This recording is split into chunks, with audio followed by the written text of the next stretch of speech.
What is going on, guys? Thank you so much for coming back to Cobra TV. This is supposed to be the Friday night subcast, but we are here on Thursday because I have to work. But we do have a... We've got a new setup, and I'm really happy. Really super happy. It's so big that I can't even reach the end of the desk. I don't even think I can reach it if I stand up. What is going on, guys? Thank you so much for coming out to Cobra TV. And we are going to get the normal music set up here in just a second here. There we go. There we go. What is going on, guys? Thank you so much for coming out. I'm doing the show solo tonight. Solo. So I look forward to getting you guys on the show today. This is the last No Man's Sky subcast. Yeah, look at this. I can sleep on this thing. I got two monitors. I got the computer on here. I got the subwoofer up there. I got everything on here. This is, a pretty... It's a pretty hard, subcast.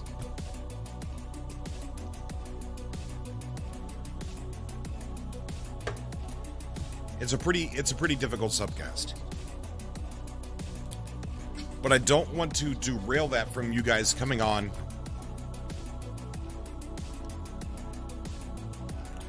and talking about the game. What's up, Codebon? What's up, Derek? Tomcat.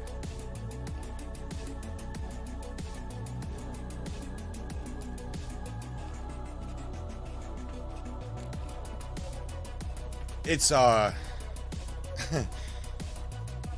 it's really good seeing, like, all the familiar names.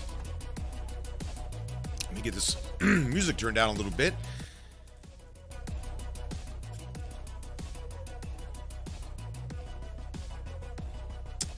Let me explain why this is last. It's not the last subcast by any means, and we're not. It's too loud. The music's just too loud. It's just. I'm not used to being by myself.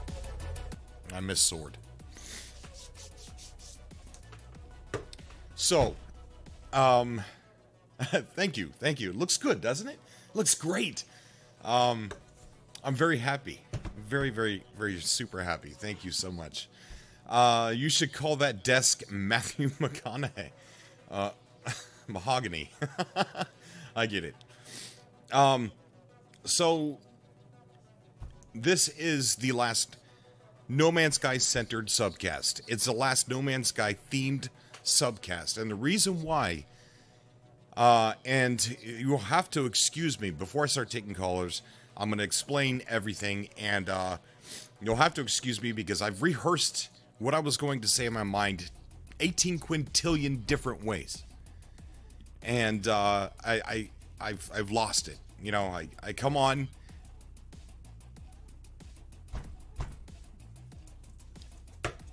and I've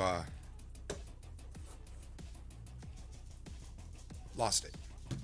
So, Alan Poe, thank you so much for the super chat. Technology recharge. We don't have the alert box up right. I didn't do that the right way. There we go. Alan Poe donated to the super chat. Thank you so much, buddy. He says, I can watch for a bit and then I got to play some Borderlands 3. Everybody's saying that.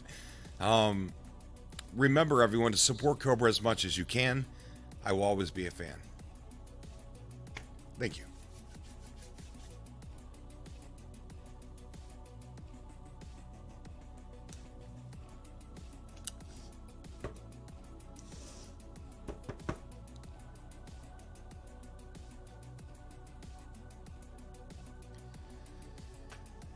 So,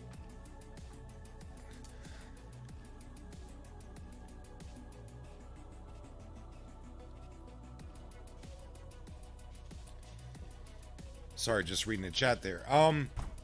Okay, so let me explain everything from the start.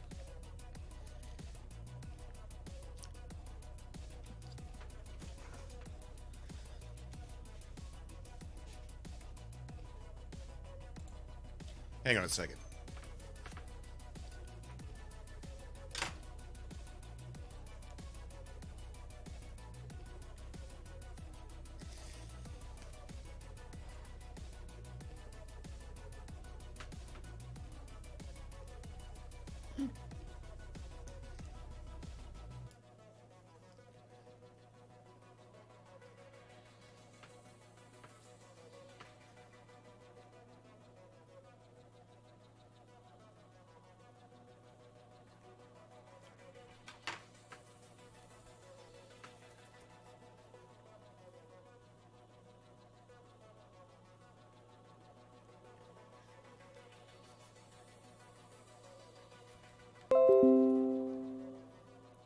Wrong button.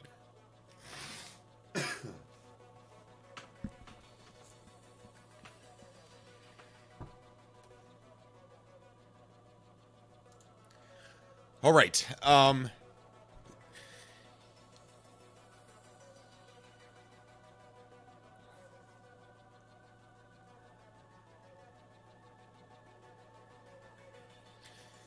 Where do I even start? So a long time ago when I started this YouTube channel, I was an idiot. An absolute idiot. And I'm sure some of you guys know the whole story.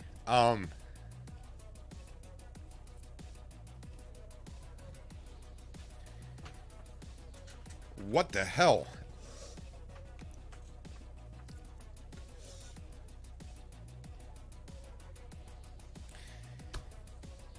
All right.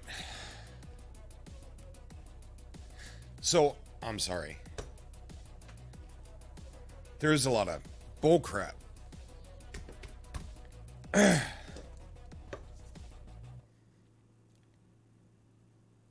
I'm dealing with right now in my life. Not YouTube related. I shouldn't even have done this. The mask. There it is, yeah. That's what started Cobra TV, right there. There's 3 X's on his face, and that's why the YouTube channel has, I mean, not the YouTube channel, but the Twitter account says XXX Cobra. So, there's the mask. That's the first thing that Sean Murray seen, was me talking about his game in a video. And I was reading chat, never mind. That's the first, he even tweeted it out. Not because he liked it, because he thought, how bizarre is this? There's a guy, in a mask, farting and burping and apparently drunk, talking about my video game. That's it. That's what started the whole channel here. And, so, over the years, I talked about No Man's Sky very, very heavily.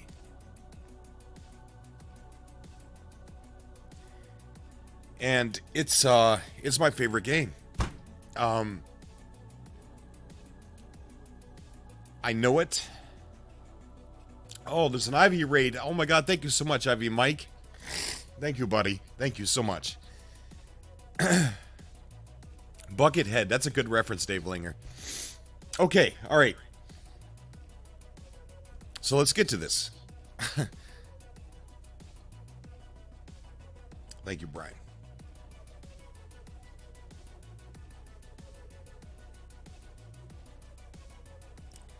I've enjoyed the company that you guys have given me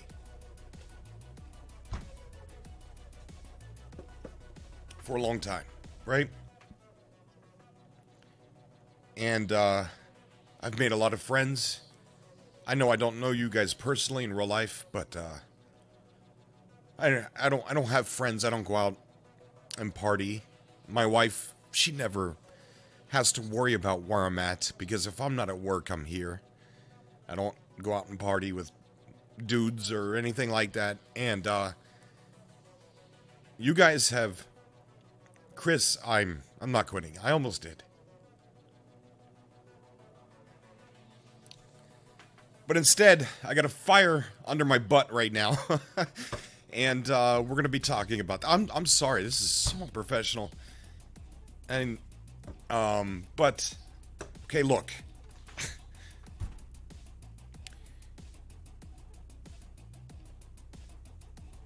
for one, no, the Cobra TV is not going anywhere, right? We're staying right here. I'm actually going to be working a lot harder, starting after this show.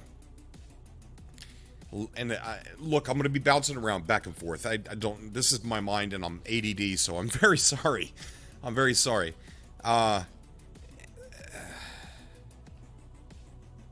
I want to be working very hard after this show on a bunch of brand new stuff, and a lot of that stuff I'm going to fail 100%. It's going to fall flat. You know, you guys might not like it. You guys might, you know, a lot's gonna change around here, and I hope a lot of you stay.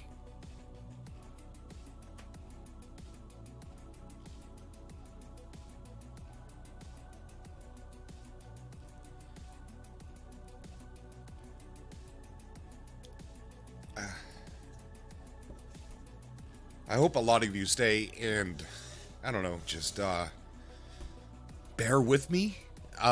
Things are going to be really strange, really weird. And this is what I love, right? What I'm getting ready to do is what I've wanted to do on this channel for so long. The problem is, I've fallen in love with No Man's Sky. The thought, the dream of No Man's Sky. The possibilities. The studio. And I've learned, I know more about No Man's Sky than anything else, right? I can sit here and talk about it. And it's so easy. I was going to start a No Man's Sky radio station, right? A radio show, right? I pretty much role-play a 2-hour podcast as if I'm a radio talk show host in Euclid Galaxy, and talk about the lore of the Great War of the Viking, the Sentinels, the Gek, and the poor Corvex. You know, I was going to do that, and I realize it's going to keep doing that. I don't know what that means.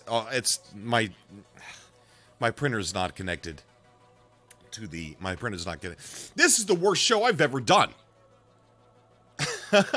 My printer's not connected to the Wi-Fi, so it keeps dinging at me. So I'm sorry for any podcast listeners that hear that, or headphone listeners.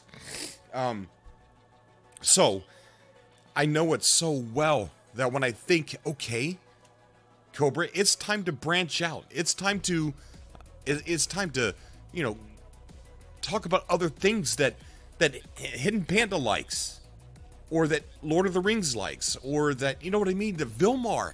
All these awesome people, they like so many different games, and it's time to, you know, talk about some of their topics that they like, and every time I do that, or every time I go to do that, I'm like, well, I know all about this. I'm gonna do this. I'm just gonna stick with this because I love it and I know it and I'm passionate about it, and it's easy for me, right?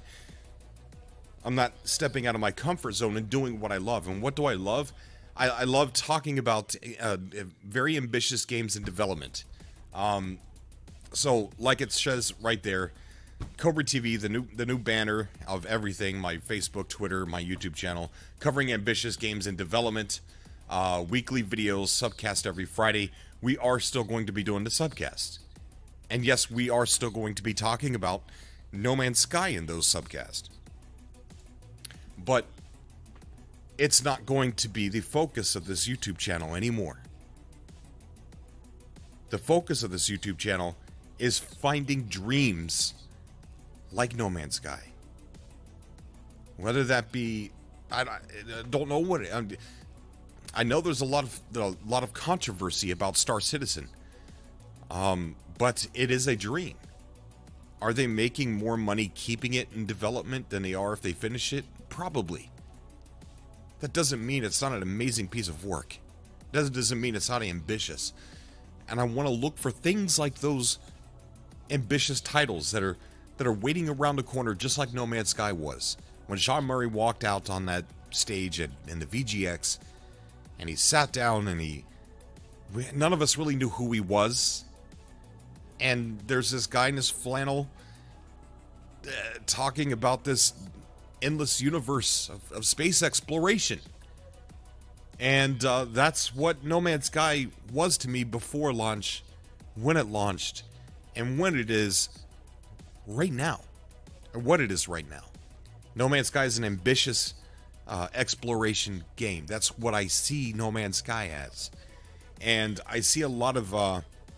I could go after the views on this channel, and I could talk about the how-tos, the tutorials, and how to... you know, how to plug your wires in, right? Because those videos are getting massive amounts of views, and that's fine. That's really good. I'm glad that there's people out there like Zane who can teach people very easily and concise on how to do these things, right? Just big shout out to Zane. I love you, brother. Problem with me is I'm a podcaster and one silly person that can't be taken serious. The Revenge of the Survivor series that I do, it's not many people are watching it anymore.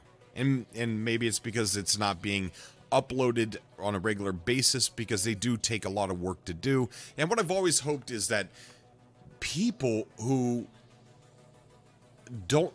I wanted it to appeal to even people who don't play No Man's Sky, to view it as a cartoon, as some goofy explorer out there trying to make it in Euclid Galaxy, trying just to discover things without getting killed all the darn time.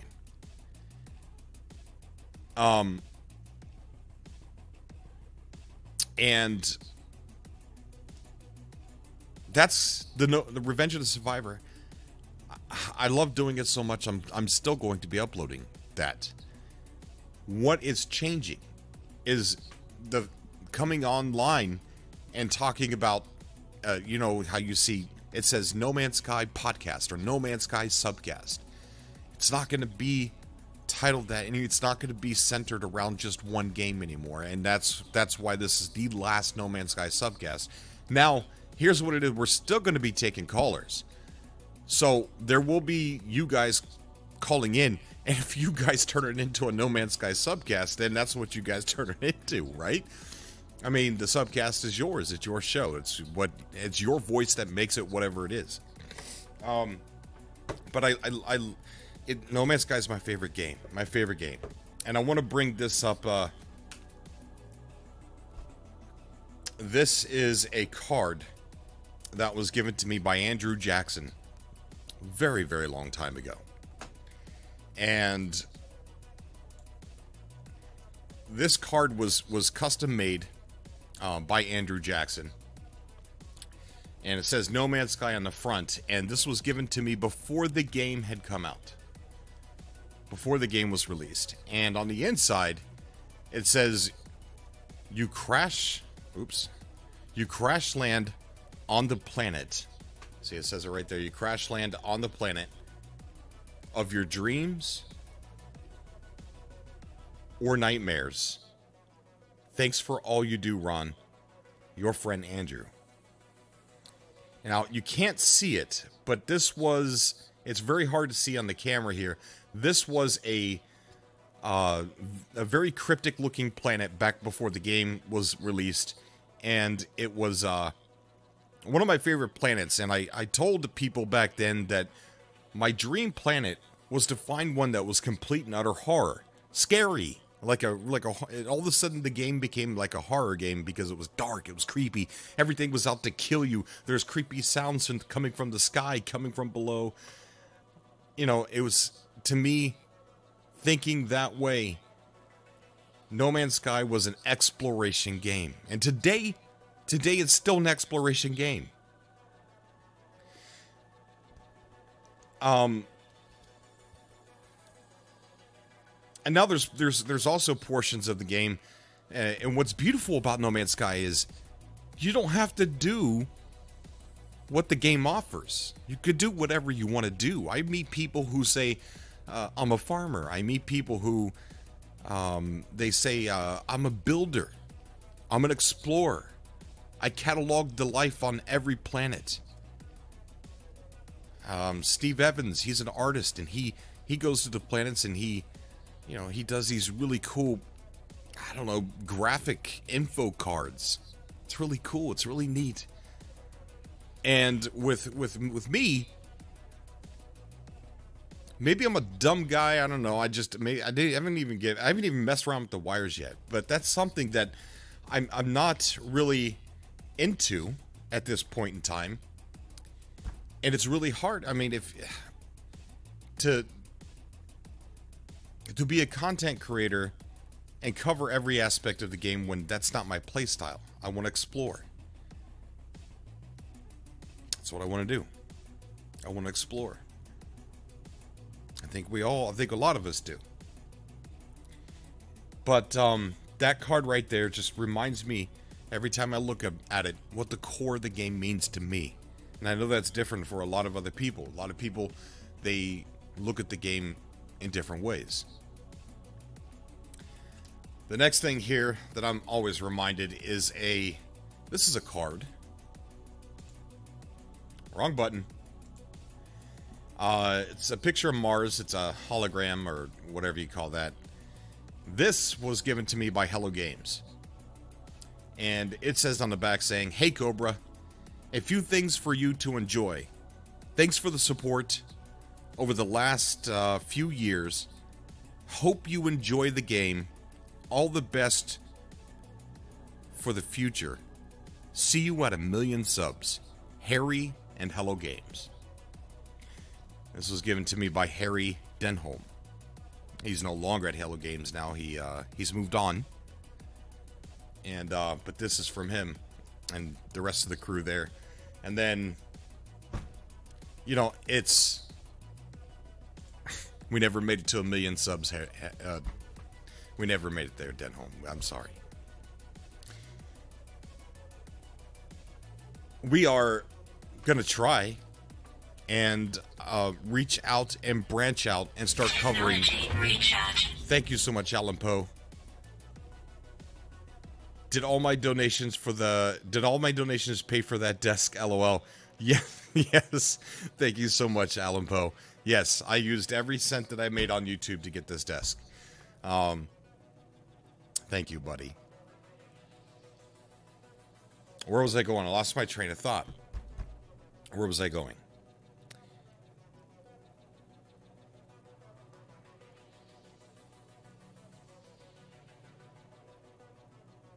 The things that are going to change on this YouTube channel are going to be the things that you're going to see some gameplay, you're going to see some reviews. It's all going to be space related, sci-fi related. Borderlands 3, yeah, or 2, was it? I don't know. It's 3.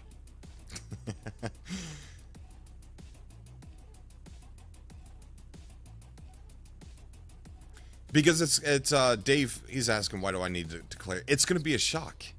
And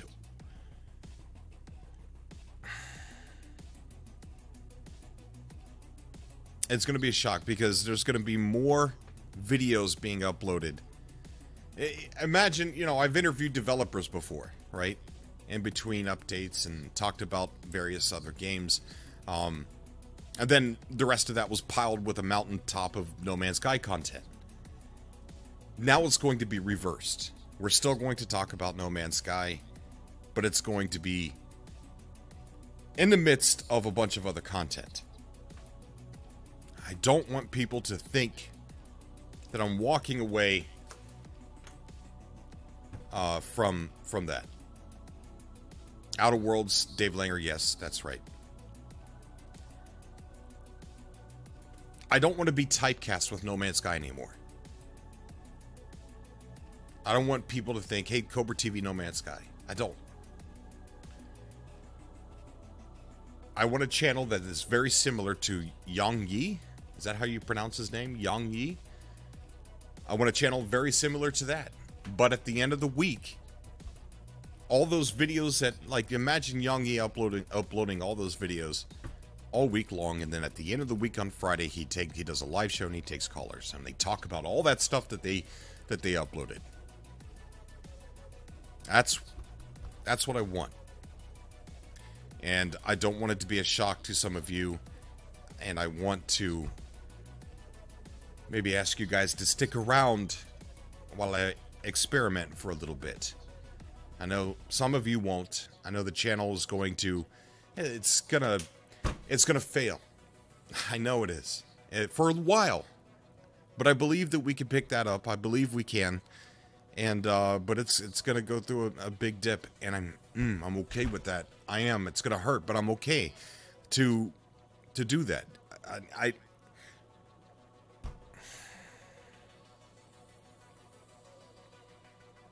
Hidden Panda Source says Adam's ascending. Most definitely. Most definitely. I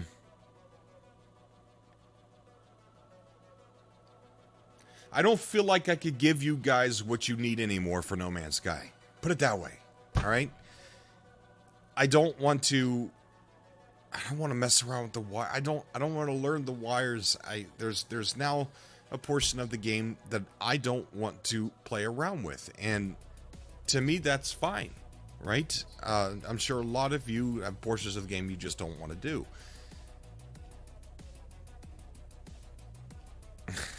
Uh-oh, we got Dave Hooper saying I'm wrong. I don't know what I'm wrong about.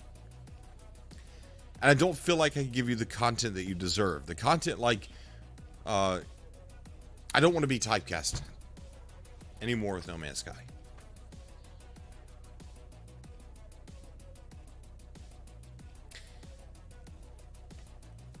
That's all.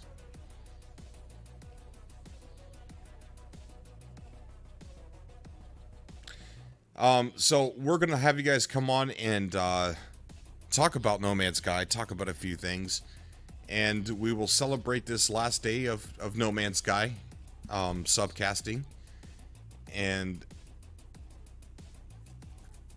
we'll see where this show goes. Got Hidden Panda Joe saying you're going to lose some people, Cobra, but you will attract many more and spread that No Man's Sky community positivity to others looking to escape the toxicity. I hope so, Hidden Panda. I hope so. But it's when you typecast yourself, right? And the William Shatner effect, right? When you do that, I'm literally scared to death to talk about anything other than No Man's Sky. I've seen some of your names for so long, and I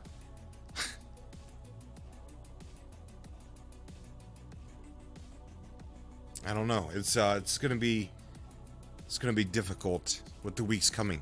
Just watch. It will be. I've done some experiments, and it's gonna be hard.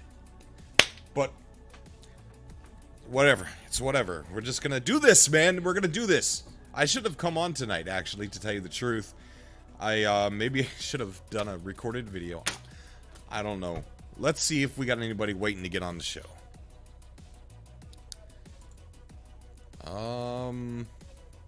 Oh my goodness, yes we do. Yes we do. So I'm gonna go ahead and jump down in the subcast. In the room right now, we have Adam AGT, Atheus, Brent Kerman. We got Stevis, we got Vargul, and we're gonna get you guys on, but we got Snow Obsidian waiting in the room right now, so we're gonna jump down and listen, Kappa, this channel's not going anywhere. The only thing that's going to change is I'm not going to theme it around No Man's Sky anymore. There's still going to be No Man's Sky content. When we have the Friday shows, if you come on and you want to talk about No Man's Sky, there ain't no way in hell I'm going to tell you to shut up, right? I just want the acceptance to spread out into other things without it being too much of a shock, right? I want to talk about Cyberpunk. I want to talk about Death Stranding. And I do talk about Cyberpunk a little bit, but I want to dive really down into some of that stuff, man, and really pick it apart.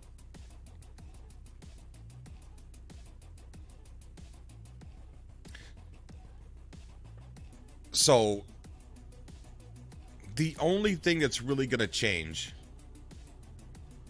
Oh, Coswald's saying he's pressing F in the chat. What happened? The only thing that's really going to change is Dude, tons of variety. So much variety that you can't pin No Man's Sky. Just No Man's Sky on me, right?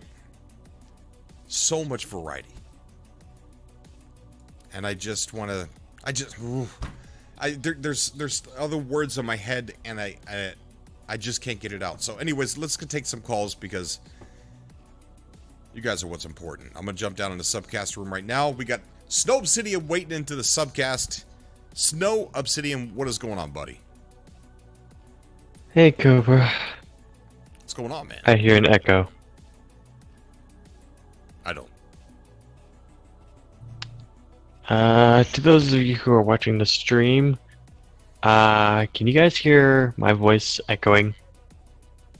I cannot hear your voice. Wait, what? Can you hear me? Yeah, I can hear you. I mean, I can hear your voice. I can't hear the echo. Oh, okay, good. Wrong button, buddy. Wrong button. Wrong words.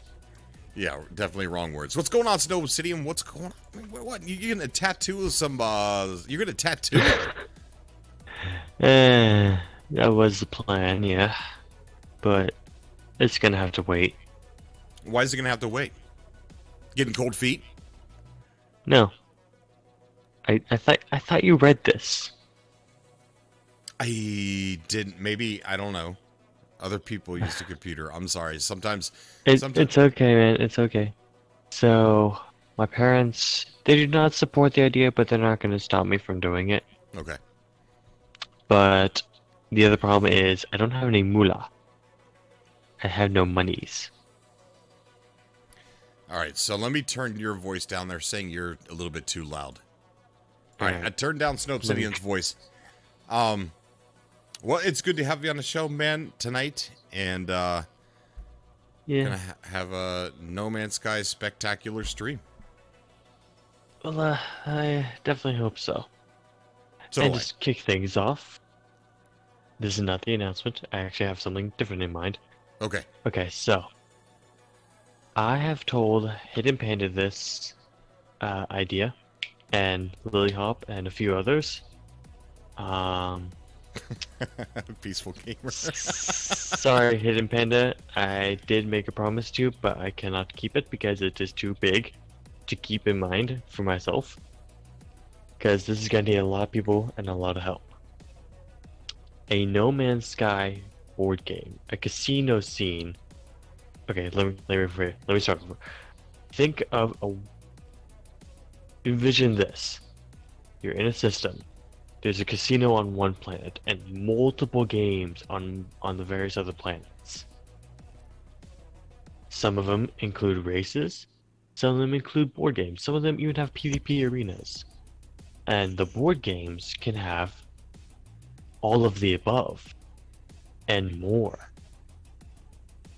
So I need help with this, because if we can set up some donations for, like, let's say platinum, just in-game platinum, and use it for nanites, if we can get some donations, in-game donations of platinum and building materials, we can do this. We can make a casino-like system. What do you think about that? That sounds cool. Another thing I want to point out was that I have a vision of live chess. A live chess match in No Man's Sky. You know how people in the Renaissance fairs, they play live chess? That's going to be a lot of people in one area. I don't know if that's possible. It's... And who are you going to get that's going to, like, say, okay, yeah, I'll be the pawn? No, that's not how it works. Oh, okay. How does it work? In the sense that you have 8 players per lobby on the PS4 side. You have 2 knights, a king, and a queen. King is your commanding officer. He is on the board at all times unless he is defeated. In which case, obviously, that team loses. Let's see. So, queen and knights will be on an A rank multi-tool level. King and queen will have an S rank. Excuse me, got finished talking about that. Whoa, we got a donation from Razgul in the super chat that says, here's a little something to help the new direction. You're amazing, Cobra. P.S. Please talk about Outer Worlds. You got it. You got it. We are going to be talking about Outer Worlds. 100%. You got it, buddy. So, if you're just joining, we are going to be really changing the format. I'm sorry, Snow. We'll come back in a second. Go ahead. Go right ahead. Of the show, and it's if you guys are familiar with Yang Yi and you don't know who he is, please subscribe to that dude. He's amazing, and I have big aspirations to doing content like his.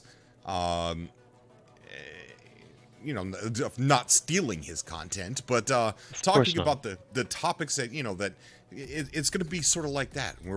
Of course, it's going to be our own games that we're going to be talking about, but sort of like the format where he's basically coming on, telling you the news about certain things, breaking down trailers of certain games, and just being all over the place and being on top of every single thing that he covers. Earlier today, he had a big stream talking about, he live streamed the Death Stranding live stream, and you know, so it would be imagine a world where, all of a sudden we're waiting around, we're streaming something like that. We're breaking down, watching the Death Stranding 59-minute gameplay. So that is what we're spreading out to. Is No Man's Sky going away? No, because like I said, we're covering ambitious games in development. The only thing is, I don't want to be looked at as the No Man's Sky guy. I just don't want to be labeled that. I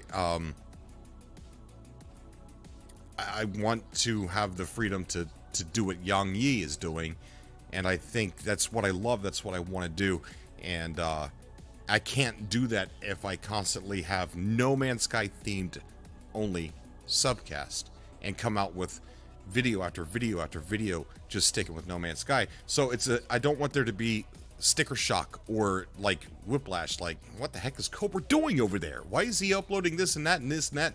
He's uploaded 14 videos and hasn't even said anything about No Man's Sky yet. Oh, there he is, 15th video, he's talking about No Man's Sky, right? That's what to expect. I'm scared. Look, I'm not gonna lie to you, I'm scared. To leave a comfort zone of something that I know that has worked for a while, but during the updates we get so many people here. It's so great, it's meeting brand new people, and then all of a sudden it's a roller coaster ride. It dips down, there's massive records numbers of people leaving, there's nobody coming by even, and then all of a sudden it comes back during the update. So and the end of the day, I look at my channel as like, essentially I'm looked at as a hype man. And I don't want to be looked at as a hype man for just one game, right? I want to be all over the place. I want to have I want a variation update in my channel. That's what it is, variation update. So that's all that's going on here. I'm not quitting. And it's emotional for me to branch out like this because No Man's Sky is my comfort zone. No Man's Sky is my wheelhouse. No Man's Sky is my favorite game. No other game to me can top the beauty and the aspirations that No Man's Sky has and is. So it's very difficult for me to leap out and experiment, and that's experimentations that are probably going to chase some people away. I'm fine with that. Like I'm fine. It's going to happen, so I'm already prepared for it. But it doesn't make it to where I'm not scared. And I'm going to look back on this video next year and I'm going to laugh. I'll probably put it on private. Like, oh God, this is so cringy. No, I'll keep it up. I leave all my cringy stuff up. But Cuz Walt just donated to the super chat saying, super stoked to see what the new content you put out. Always enjoy your insight, dude. Exciting times. Thank you so much, Cuz Walt. Thank you, buddy. 07, bud. 07. Look, I'm really stressed. If you have children that are watching the show tonight, I want you to be forewarned. In about 5 minutes, I'm gonna do this. I'm gonna smoke one of these. Okay, cigarette. Okay. So, normally I'll wait, but I'm not gonna wait tonight. So there will be a little bit of smoking tonight, and only tonight. Okay, we got He's gotta Chubby Bear relieve some saying, of that Cobra, stress. please reply. Cobra, please elaborate. Cobra, why is this? I already did. You could probably go back and look at the... I don't want to be typecast anymore, Chubby Bear. That's pretty much it. Is No Man's Sky going away 100%? No. It's not. It's just that there's going to be so much content of various other things that are going to be uploaded to this channel that it's going to be a shock to people, right? It's going to be like, what the freaking world's going on over there at Cobra TV headquarters? What's going on? Mm-hmm. And I don't want to have No Man's Sky themed subcast anymore. We're still going to have the subcast. And if you guys come on the show and you want to still talk about No Man's Sky, I can't, I'm not going to tell you no. So if by all means you want to come on and talk about No Man's Sky, then you're free to do so. You're free. Content creators usually cover a plethora of games. Even Fortnite streamers cover other games for months. Nothing wrong with this. I know, yeah, Lord of the Rings Defend. I know. I've been kind of looking around at other content creators, and it's been I've done a couple things in the past. I've interviewed developers in the past. I've, done a few things here and there, but it's been very... Technology recharge. Thank you so much, Bruce Cooper, donating to the Super Chat. You're going to be my go-to channel for all things video games on YouTube. You're the man. So glad I found you. Thank you so much, Bruce. I appreciate that, buddy. It's going to be a shock. It's going to be a shock to people who have been here for a while to see me upload so many different things. So it's not saying this is the last No Man's Sky video ever. This is just the last No Man's Sky subcast. And I've got to do it so I can grow as a content creator, as grow in topics, grow in, Lord of the Rings Defenders, a plethora of different topics and discussions and games. Thank you so much, Bruce Cooper. 07, that dude in the chat. Yeah, and he's also a great streamer. You guys got to go check him out on Bruce Cooper on Twitch. And don't forget... Yeah, he is good. Don't forget... Sword, my good friend Definitely. Sword. He could not be here tonight, and I think I don't know. Maybe he had reason. Maybe he had. Okay, I'm gonna go ahead and do this. So if you have kids, don't watch. And these, if you don't smoke, let me do a commercial real quick. PSA: cigarettes are bad for you. The nicotine is a very addictive drug. It is very hard to stop. I also have vape here, which. I'm getting ready to start this after this pack is gone, and after that pack is gone, and after these 2 packs are gone, I'm gonna start vaping again. But be careful; those things can kill you. Yeah, they can. So could sugar. Don't do this. Yeah. Do not do this. Don't do that. Just don't. Don't do what I'm ready to do. All right, because it's hard to stop. Mm-hmm. Did you seriously just chuck the lighter? No. Because that's what I heard.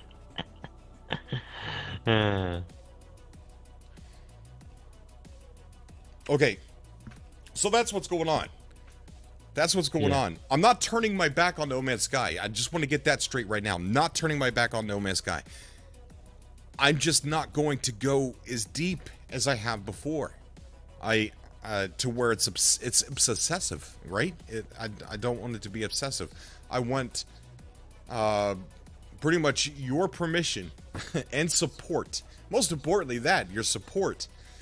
In when I start this new venture, when I start covering other games like Yang Yi, and I say that, man, because he's a good content creator. But that's just where we're going. And like I said, I'll look back on this video many months, maybe a year later, and just laugh and be embarrassed. And but okay, what were you saying, Snow? I love you, Sword. Look, if you're not subscribed to Sword, please go subscribe. What are you doing? I consider Sword a brother to me, and I think he thought that I was going to come on and say, "Oh, the heck with No Man's Sky." That's not the case. No, it's my favorite game. I don't think there's a game out there that could touch it right now. Right? I don't. It's just a piece of art. So that's not what this is about. So I'm sorry if you thought that, Sword. I love you, and that's Basically, to reiterate to everyone that about the last NOS subcast, while yes, this is the last No Man's Sky focused subcast, that doesn't mean you can't talk about No Man's Sky on the subcast. If you right, exactly. yeah, you can bring up No Man's Sky on the subcast. The subcasts are still going to happen every Friday, so that's a good Cobra point. TV will not.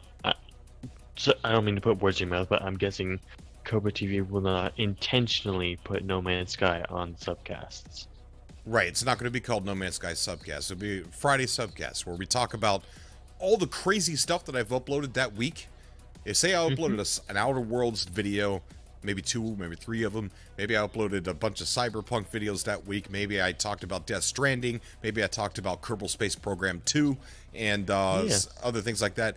That subcast, I'm going to use that as a platform to podcast a little bit, talk about those games that we covered throughout that week, and then see if you guys have anything you want to say about those games, or bring up a completely different game. And pretty much it's going to be a podcast, and you guys are all co-hosts. You know, like you're all voices on this podcast. You know, no one can ever replace Sword. Sword's my brother. But in crime. yeah, but if you want to talk about No Man's Sky, by all means. And if there's an update, sure, we're going to bring it up. Yeah, we're going to talk about the update coming, right? I'm just not going to go obsessive about it. All right, I'm sorry. Go ahead. Okay. You were talking about chess. Yes, chess. And we got to get somebody else on, so. Yeah, one other thing. I'm leaving the No Man's Sky topic as well. This game that I've been trying to get you to do some videos about, Dungeon Defenders Awakened, a remake of the original Dungeon Defenders on previous generation consoles, like and PC, of course. It's gonna be on Unreal Engine 4, and with heavily updated graphics and performance, perhaps some new features as well. I would recommend you check it out. It's a tower defense game, where basically you don't put your towers alongside the track, you put it on the track in front of your enemies. I want to get Young Yee's YouTube channel for somebody in the chat there. Go ahead. That sounds cool. Yeah. Also, one last, well, second to last thing. When you get a chance, send me that video of the your reaction to my death. All right, I'll finish it. And then I'll upload it and then I'll give it to you. What's up, Legacy Zero? Thank you so much for coming out to the show. Big shout out to Legacy there. And I just put a link into Young Yee's his YouTube channel for Patrice Marie Peters, who was very interested in who I was talking about. If anybody's curious about what I'm getting ready to start doing, that is a very good metric right there to understand where this channel's going. And I can't wait to start. I got a bunch of ideas, a bunch of things. So, Snow, what do you think we go ahead and get some people on here? Sure. Trying to think. That's too big. We got Adam. That's not what she said. Hi. No, I was looking at channel art so I could put something on my thing so I don't look so bland. Oh, I see. Adam, thank you so much for coming on the show, buddy. How are you? I'm feeling great, to be honest. I can't stay for long because I gotta go wake up early in the morning. But I thought I'd just stop by, you know.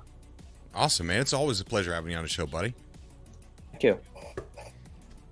So, what's on your mind? What do you want to talk about, bud? I just want to thank you because when I first discovered your channel and stuff, I was like terrified to go on these subcasts because I have a little stutter, as you can tell. And no, I actually couldn't.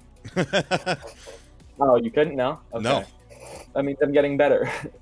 I just wanted to try it out once, and eventually I got hooked, and I love coming here now. I'm better at talking in front of people and stuff. I'm not as nervous. So yeah, thank you for helping me and stuff grow and stuff. Oh man, that's really good, dude. I'm really happy. And I'm really happy to have met you as well, and I hope to hear from you on future subcasts coming up, as, you know, we're going to be talking about just a plethora of things. Yeah. Oh, for sure. I'm not going anywhere. I'm staying. Awesome, buddy. Awesome.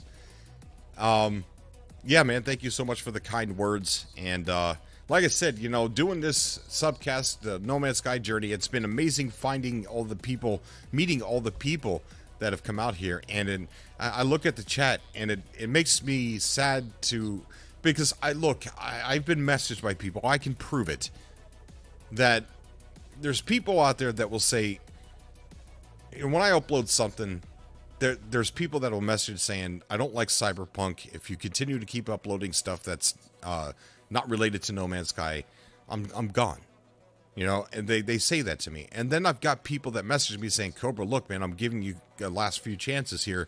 If you don't start talking about other things, I'm going to have to leave. I don't even play No Man's Sky anymore, but I do like your you know, your style, your format, your content, and I would like to see you talk about other things. So I got to come in from both sides, right? Yeah. Like, and it's a really difficult thing, and it was an accident being a one game channel. And I really don't even consider myself being a one game channel, because I've done other stuff before, but I've been so obsessive over just one laser focused on one thing that it makes it seem like I was a one game channel. So it's a little scary, and it's sad, because I know some people just aren't going to stick around, and it's fine. You know, I loved what I was doing when I had when I first started doing No Man's Sky content. I had 260 subscribers, and I was proud of that. If you go back and look at my Twitter, I got a hey guys, thank you so much for getting me to 800 subscribers, right? And I was happy back then too. And so even if we plummet into the depths of hell, I'm just gonna tuck my tail between my legs and get back to work and just, you know, just make some content. So A lot of people will stay and continue watching and stuff, because it's not like you're removing No Man's Sky completely. No, yes. More content for them to watch, more things for them to learn, and that's really great. Also, the website No Man's Sky Social gained like 300 members, I'm pretty sure. Robert wanted to say that.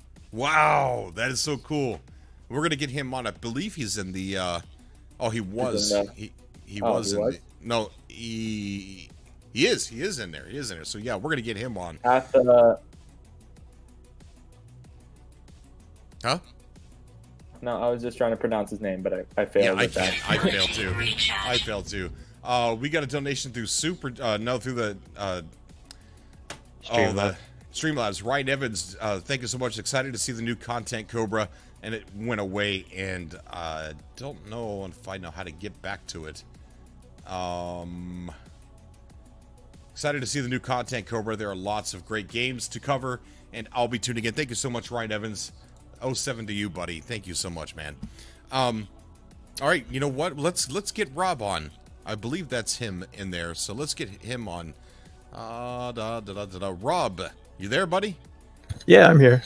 What's going on, man? Thank you so much for coming on tonight. Just hanging out. Just wanted to say thanks for all you do for us. Thanks, buddy. I appreciate it. I appreciate it. I heard the site's doing really well, huh? Yeah, I can tell you a head count here in a second.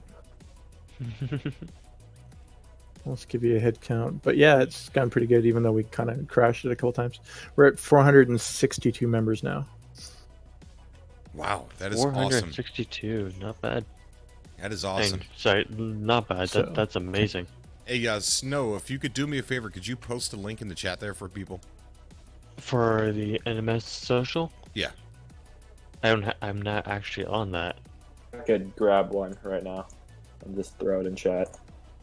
Here, send it to me on Discord, and then I'll send it into the chat, because only moderators can send out links. Yeah, there you go. I sent it to you. I'm like tripping from the double sound here. Wrong button. See if I can hear you guys here. No, so yeah, it's getting there. Done a lot of improvements. So. Oh my gosh! I just looked at the subcast room. There's quite a few people in here. We've got Got a party happening. Panda Poopy. What is going on, buddy? Our hidden panda. What's going on, Cobra? Not much, buddy. Not much. It's good to have you on the show, man. And so, a rare occasion nowadays to get the pleasure of talking to you, and I really enjoy it. Yeah, my work schedule's often kind of funny like that. So Yeah. I end up doing a lot more lurking. It's not like back in the day when I used to be able to call in all the time I know. when I worked from home. Yeah. Yeah. Those good old days, man. Good old days. So how you doing, bud? What's on your mind? Real good. No, I just wanted to call in and on this day to just show support for what you're doing with the channel and kind of expanding your reach and kind of shaking off, being known as like, the main No Man's Sky channel and working on your dream of just having a great overall content channel and podcast channel for gaming. So Yeah. I agree with what you're doing, and I think it's best for the overall growth of your channel. And judging by everything I've been reading in the chat, everybody supports you, and we're here for you, man. So Thank you. I do appreciate that. And I'd tell you, Panda, it's scary. It's all I've known for the last since 2014. It's all I've known. Yeah. Well, it's not all I've known, but it's all I've really worked on. Had interest in? Passionate was what I was passionate Yeah. about. Well, Yeah. whenever you were covering Cyberpunk pretty heavily and Beyond Good and Evil 2, I really liked those streams and those subcasts. And when you had the developer for Megaton Rainfall on and Atoms Ascending, and I love when you do stuff like that, and I find myself more attracted to that content. And Really? I just look forward to seeing more of that from you. Yeah. I mean, No Man's Sky has been out for 3 years. And there's lots Yeah. of great No Man's Sky channels out there, but that's not why we come to Cobra TV. Like you said earlier, you've got Sword and Zane's World and Craze Gaming, and those guys are much more technical players, but Yeah. we come for the discussion and the chat and the whole hangout vibe, I feel like. So Yeah. Yeah, I agree on that as well. Thank you, buddy. yeah. Yeah, I'm looking forward to seeing more of what you're going to bring. Thanks, bud. It's exciting. I've already got a whole list of videos I'm set to record, and it's going to be amazing. Man, I'm going to have to make a Cobra TV social network next year for you. I had one a long time ago, and it was just one of those. I don't even know how to explain it. It was like a social site, but it was using their domain or something like that. It was it was weird. It was weird, but it didn't take off too well. It did pretty good before the game came out, but now it's just it's filled with cobwebs. We also have Yaucha in the chat. Yaucha, what's going on, buddy? Hey, not much. Everything that Panda just said is what I was going to say. So I don't have a whole lot to say now, but when I saw You're fired. I'm joking. Nice. Yeah, I can't really add or take away from what he said, so I just echo what Panda said. Oh, thanks, buddy. No I problem. appreciate that. I also want to say, I just thought of one thing I do want to add. I think the reason why you became the #1 heartbeat of No Man's Sky, more than anything else, is your personality and how you treat the viewers, your subscribers, the community.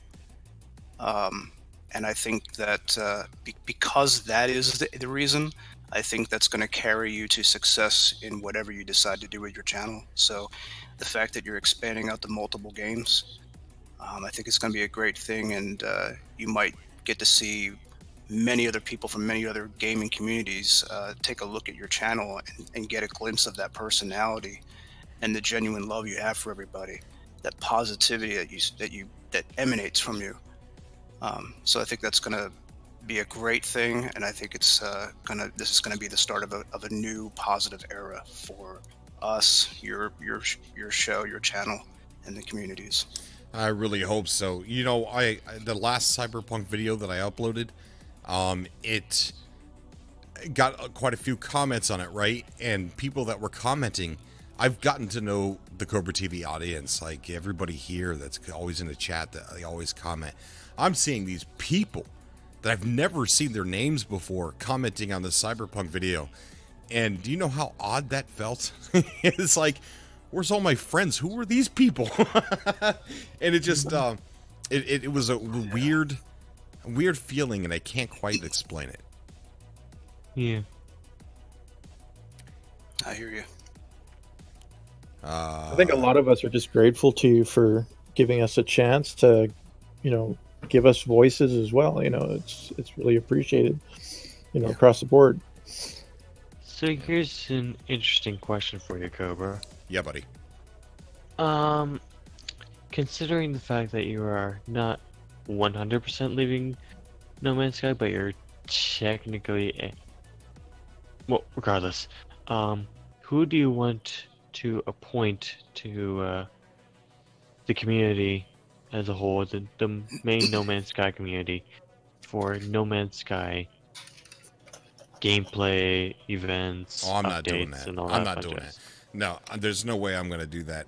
The beautiful part about our community is that we have content creators that are so varied in what they do that the only, like, I offered people in our community a voice, right? And I will still do that. If you want to come on and still talk about No Man's Sky, even when they're not themed subcast, then do that, right? Okay. But this was an outlet for people to talk and listen to why they played No Man's Sky.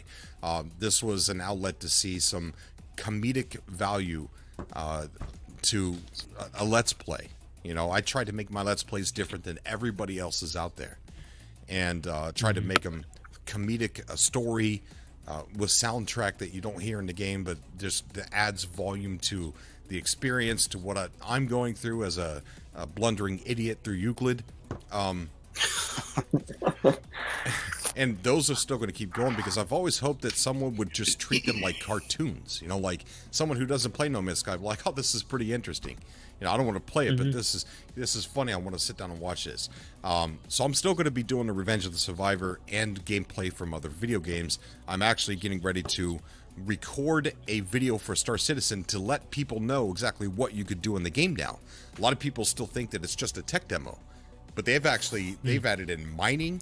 There's missions that you could do. You could start earning money. You could go and purchase ships with in-game money now, and build your character. Huh? Finally, my bad. I interrupted. Oh, yeah, finally. So there's a lot that we could do in Star Citizen now, and I want to make a detailed video. And I know that I'm coming in late in the game. I know there's like thousands of content creators already covering Star Citizen, but I'm not, so I'm going to, right? I mean, why not join the crowd there and kind of like show you guys what you could do in Star Citizen now. And with next, you're probably the reason why I'm going to reinstall the game. Yeah. It's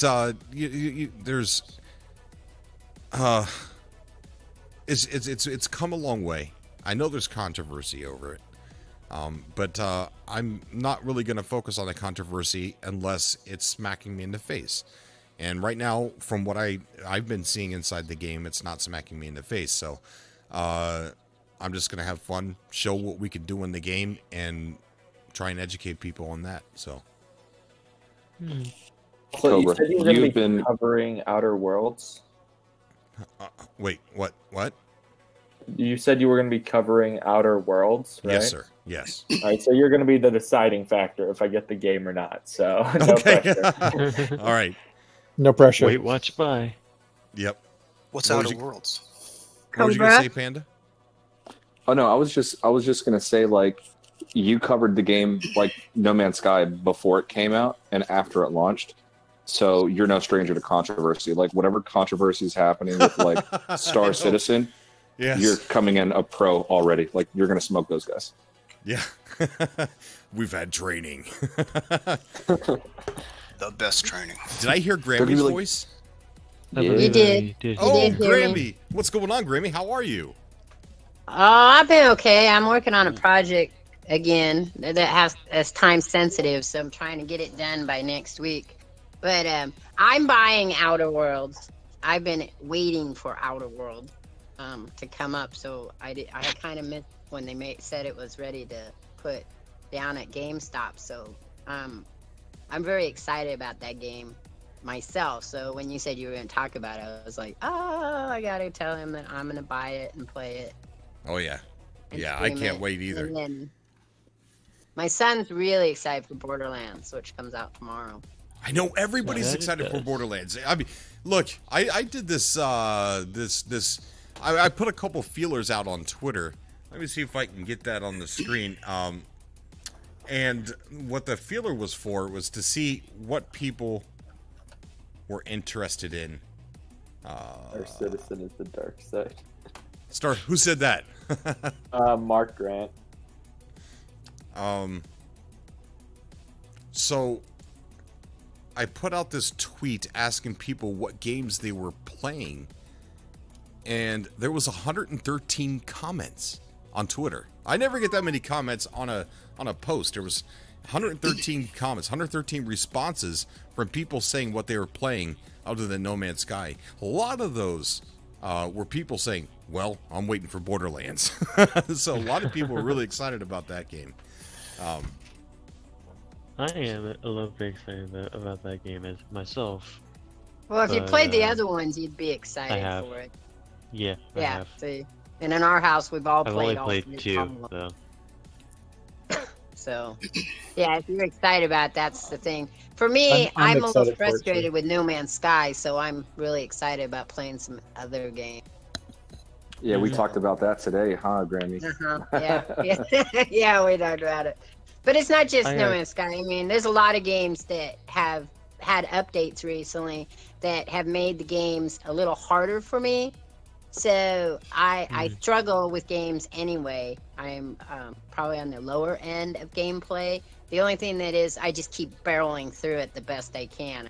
I know how to find cheaty ways to play the game rather than playing it, you know, like most people do. Like one example is that in Ark, I'll get up really high as I possibly can to shoot something to tame it rather than being right in its face to tame it, because I won't be able to do it that way. Or the same thing with some of my other games I play.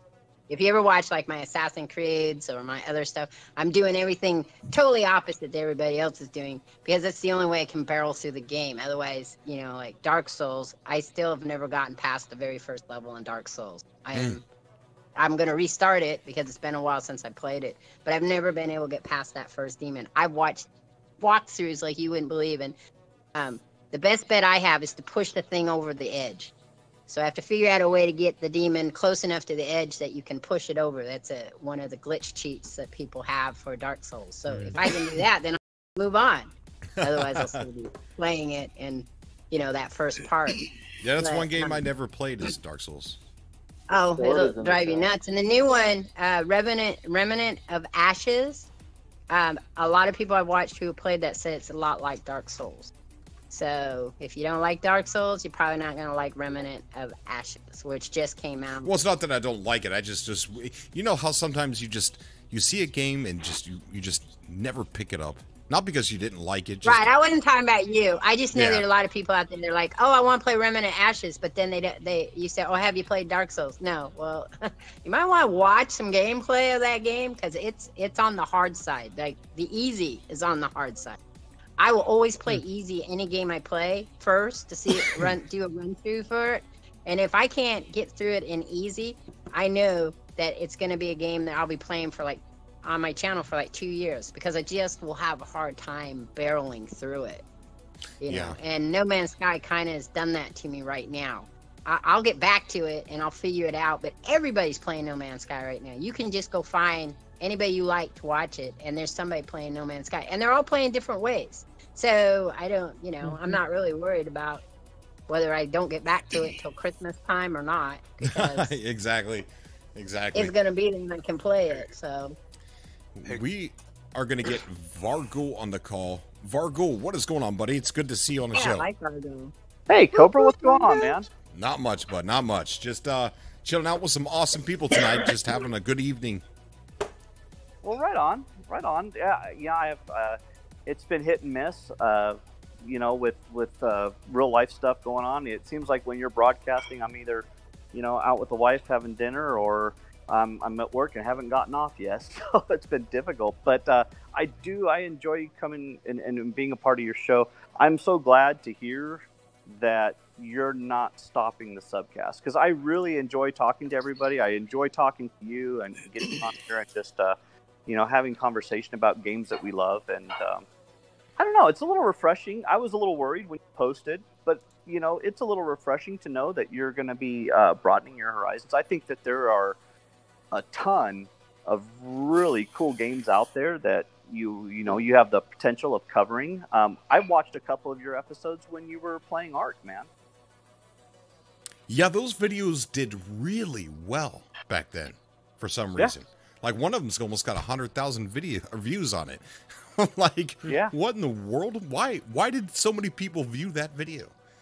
I don't know. Well, and Ark's a really cool game, man. It's another one of those kind of like different twist or take on science fiction, and it's a true sandbox game. And I thought that they were going to I thought Extinction was going to be their last update, but it turns around that they came out with the Genesis seasonal pass, and they've got 2 more updates planned for Ark. Yep, 2 more. Yeah, and I think that's cool. Yeah, Ark's a great game. Everything tries to kill you. Wonderful challenge. Right? That's what I'm talking about. Hey, Cobra. Yeah, buddy. Are you going to have a subcast tomorrow or not? No, I have to work tomorrow. Okay. So I had to come on tonight. Okay. Just making sure. I figured that was the case since you had one, and I wanted to make sure. Yeah. But I followed you for a while, Cobra, and I just really enjoy your shows, so I don't plan on going anywhere. I'll continue to support you. I'll throw down those likes and watch your content. Hopefully, as long as you're doing the subcast, man, I'll keep coming on and participating in conversation, man. You guys are a great group of people to hang out with. Oh yeah, the subcast, they have to stay. Like, that's my favorite part. Like, if I could get away with just doing subcast every single day, I would do it. That's what I would do, because it's the most pleasurable part of what I do on Cobra TV. So can I ask you a question, and you can choose not to answer? Okay. If you don't want to, is some of this decision that you're making right now not just because you want to be typecasted as the No Man's Sky guy, but because you've got things going on with Ubisoft? No, it has nothing to do with that. I've actually turned my nose up to what they're doing, and I don't want to voice my opinion just yet. I don't even think I'm allowed to. So gotcha. We'll see where that story takes us. So cryptic. So yeah, Cobra? Yes. I'm sorry. I just wanted to say really quick, because I can't stay on, because like I said, I'm in the middle of a project, and if I'm not careful, I make myself sick, because I do too much on a project. I don't rest enough. So I'm trying to get into my time frame. But I got on really quick, not just to talk about Outer Worlds, is I've been watching you since 2016, since you approached me and told me to come and be on your podcast. You were the very first person I ever met that said, come and share with me. And I was like, wow, that's awesome. And then when I got there and I saw how many people could do that, like anybody could come. And I still tell people when people are all like, is there any place that somebody talks about games? And I'll say, you should go check out Cobra TV. And he'll let you come in and have a say if you have something, you want to say. I don't even say if it's something good. I just say, if you have something to say, you should come on and, be nice about it, and you can chat about it. And a lot of people are still amazed that there are people that do that. Yeah, there are other podcasts and stuff out there, but a lot of those are designed where you specifically have to be invited. It's not like it's an open forum. It's not like, you know, being in a bar with a bunch of friends and you say, hey, yeah, come on over. We were just talking about that. I don't know if you guys have ever done that, but we did that in college. In college, there were forums all the time that may have started out with one kind of conversation. And then all of a sudden other people would be coming by and they'd say, oh, hey, can I join the talk? And we wouldn't know who they were. Yeah, sure. And then conversations would just flow from that. It's those conversations that are good for the community. They're good for all of gaming. It's the idea that, especially like, I don't meet a lot of women gamers. So getting women gamers to come on to Cobra TV is a big deal, you know. I know a lot of people are very shy and they don't want to, you know, talk or don't want to, or maybe they don't stream or something. But getting them encouraged to come on because you're so open and friendly to everybody. You know, no matter their age, no matter their sex or their gender, they can come on and talk about their gaming. And that's something you don't see a lot of. You see, like I said, you see a lot of podcasts, but you don't see just this open door that says, come on in, we want to hear about you. I think one of the things I'd like to see, because everyone loves you, but it would be nice to see some people, even though they love you, to be able to come in and do some devil advocacy. You know, I've always implored people. I've always implored people to come on if they had different. I think they're too scared but I think sometimes people are afraid of that. I think they're afraid there's a confrontation that comes from that, and you can have a different idea or opinion and not have to deal with confrontation as long as you don't get overly excited about it. Now, if you're one of those screamers, that might not be the best thing. But, you know, if there's a game somebody doesn't like, they should come in and say the other side of it. You know what I mean? Right. So I just wanted you to know I have supported you since I first met you, and I will continue to support you.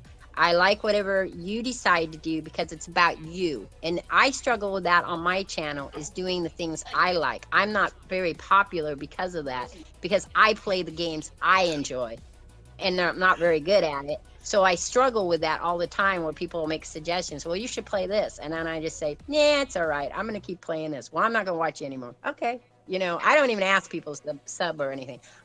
You come by, we'll chat, we'll talk about whatever we're talking about, and then you can go or not come. And that's what I like about your channel as well. You know, I like that feel of it. And ever since I first saw you, that's how I've been. So whatever you choose to do, I will always be there to support you. Thank you. Unless I'm in the hospital or something. But I hope not. That, you know, I hope not. I'll always be there. So I wanted to say good night and let other people talk. Good night, Panda. Good night, Vargo. Good night, I think, Adam. I don't know you. Good night, Snow. Good night, Grammy. Good night. Goodbye. Good night. Yataji, I've heard, but I don't think I've actually met you. And you guys have a wonderful Thursday evening or morning, wherever you're at, and I'll catch you on the next one if I can. Okay. Peace, guys. Bye, Grammy. Take care. Cool. Good night. So, you know, I was thinking of like the way to explain this. It feels like I said, hey, guys, join the Boy Scouts over here. And everybody did. And then all of a sudden I'm turning around saying, hey, guys, let's have a chess club and a dartboard club now and a billiard club, right? And then everyone's like, wait a minute, I thought we were the Boy Scouts. That's how I feel right now. And because it's not just a No Man's Sky channel, I kind of feel like we built a community around a game here. It's a No Man's Sky community. Yeah, and I mean, I personally understand Cobra. I really do. And I know it's good to know that you're not dropping, you know, No Man's Sky. People can still come on the show and have conversation if that's what they want to talk about. But like I said, it's also good to know that you're going to branch out and cover some other stuff. I kind of like that because I follow you. I think you have, you know, good commentary. And you have good insight, and you do a lot of research, and you talk to developers and stuff, and you're kind of like one of the people that I go to when I want to learn about something, you know, that comes out on console or PC or whatnot. You know, to be honest, there unfortunately, and I hate to say this, but there is going to come a time when Hello Games is going to move on, and No Man's Sky won't be updated anymore. You know, and if all you do is put yourself in that little niche, then what's going to happen when there's no more updates for No Man's Sky and it's not the popular game anymore? Right. I'm gonna have to make a Cobra Star Citizen can next. I can see it now. Yeah. I look, guys. I've been playing that game here lately, and wow, I'm telling you. And with the next generation of consoles around the corner, I don't know how powerful they're going to be, and if they're going to be like. I mean, I don't have the best computer in the world. It is a decent computer, and it does play Star Citizen well. And I imagine that this is probably considered like a last-gen PC. But the new next generation consoles, I wonder if they can actually run Star Citizen. And if they can, well, I mean, wouldn't they want to try and get it on consoles to make even more money? So I think they'd have better luck getting it on Google Stadia, because then more people can play it. You're using their data center to stream the game, so power is not a problem. Good point. Yeah, and funny, guys, correct me if you guys know differently. My understanding of how Google Stadia is going to work and how they can confirm they can guarantee 60 frames per second is it's going to be based on your connectivity through Wi-Fi. Depending on how many megabytes you upload or download is going to determine at what resolution you're going to view the game. If you don't have the highest end connection, you may end up streaming 60 frames per second at 1080p, or you may end up streaming 60 frames per second at 720. It all depends on your Wi-Fi strength. Right, and then we got that scary 5G around the corner, so... Yeah. Dude, they've got that like in South Korea, China, Japan, and like everywhere. And Canada has it too, but yeah. Guys, I gotta run, but thank you for having me on, Cobra. Thank you so much, Rob. And thanks for supporting everything, and we will definitely chat more soon, and looking forward to seeing what you're going to be doing. Okay, buddy. Yeah, I noticed that you messaged me on Twitter. I just haven't got a chance to respond back to you, but I will ASAP. That's okay, and I sent you a Discord as well, but we'll chat soon. Okay, bud. Guys, have a good night. All right, bye, Rob. Take care. Good night.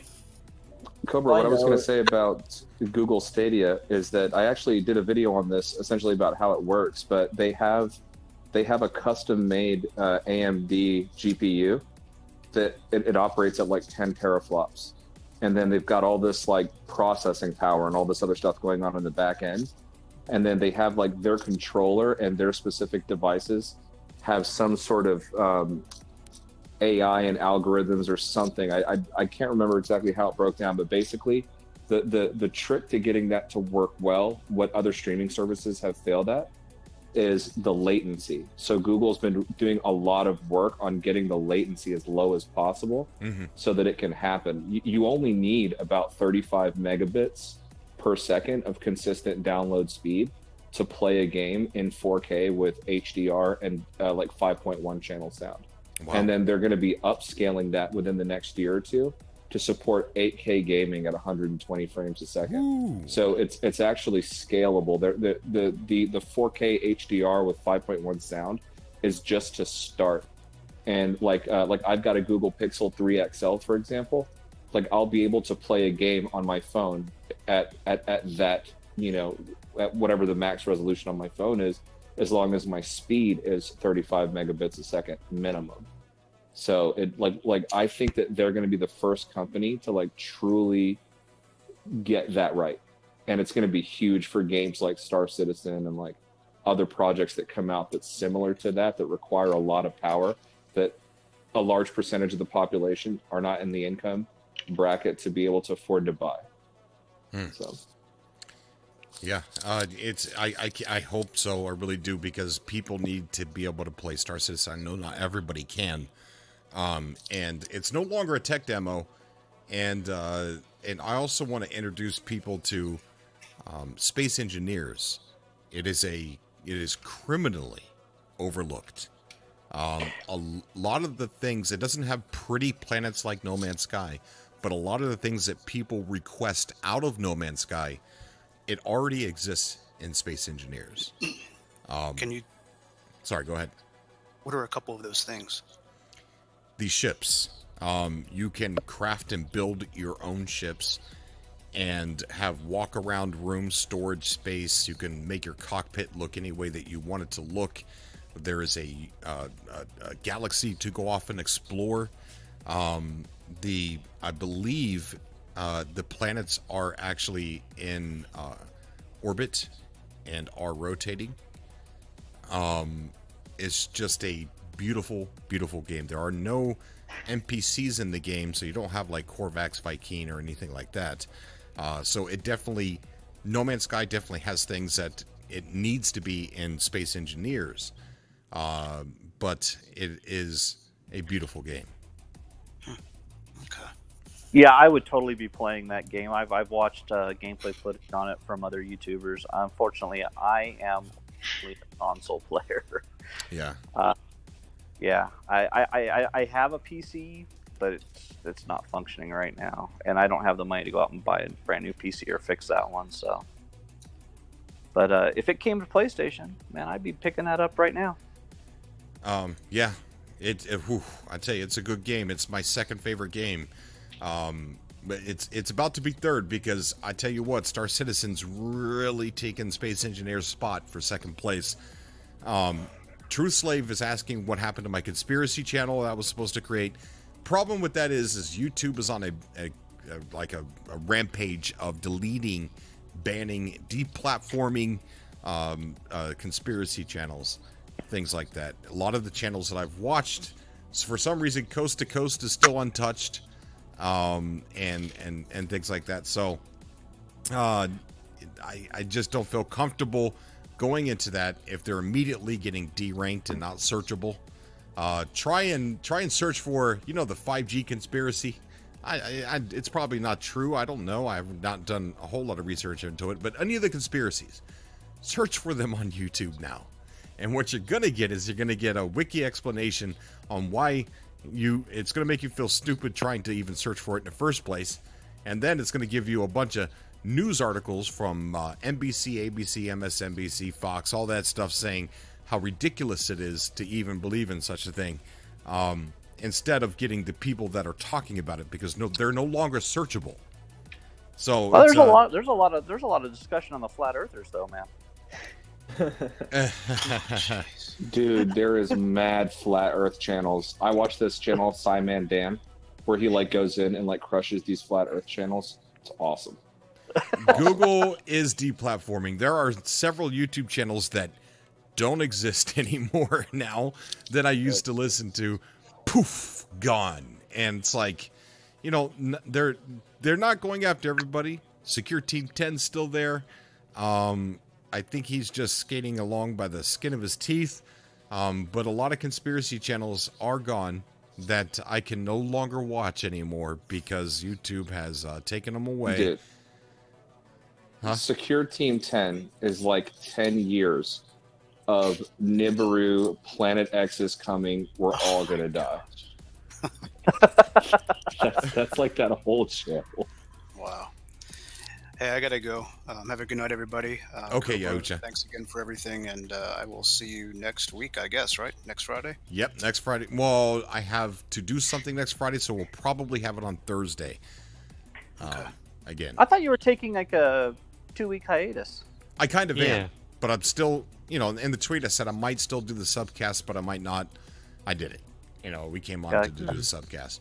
Cool. But as far as content-wise, I'm getting a lot of stuff recorded and edited and getting ready to go. Right on. Yeah. All right. Well, take care, everybody, and have a good weekend, and I'll see you Thursday. Okay, Ucha.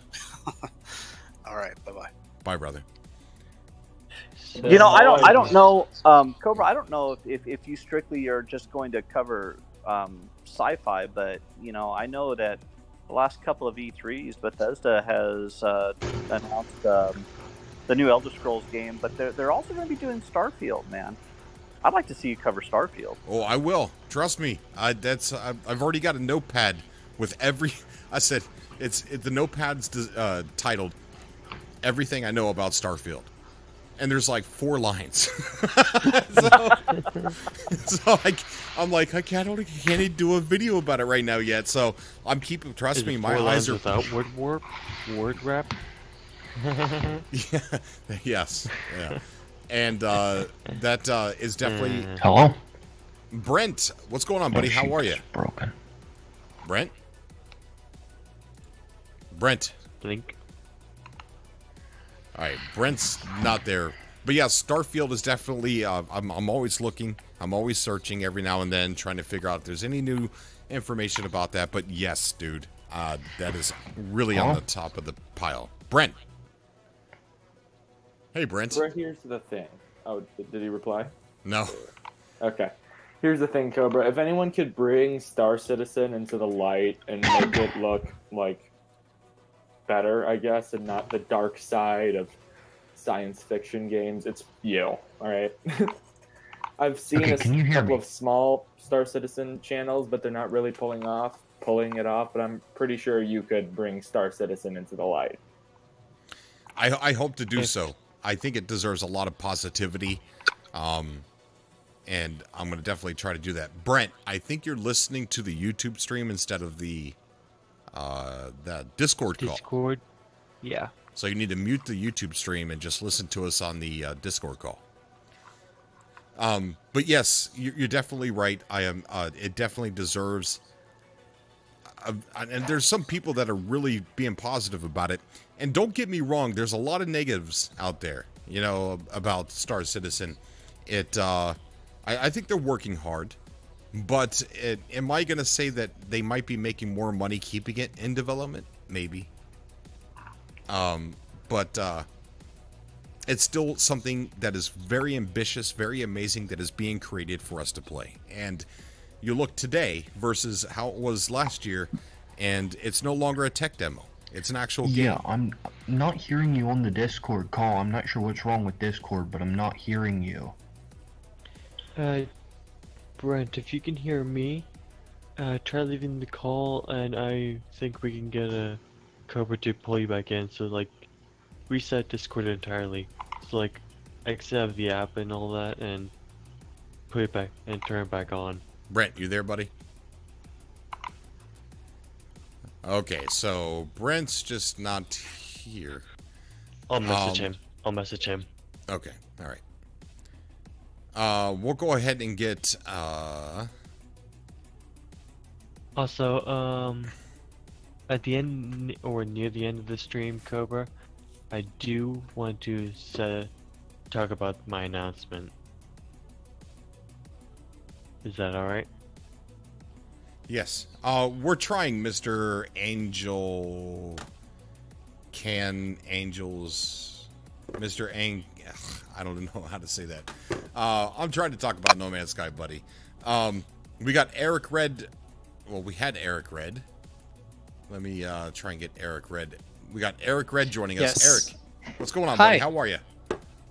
I'm great. I'm actually working on 3D printing right now. I just finished one of my prints, like right as you were about to send me in. Like I pulled it off, and somebody's like, "Eric," I'm like, "Oh." Well, it's good to have you on, buddy. What are you 3D printing?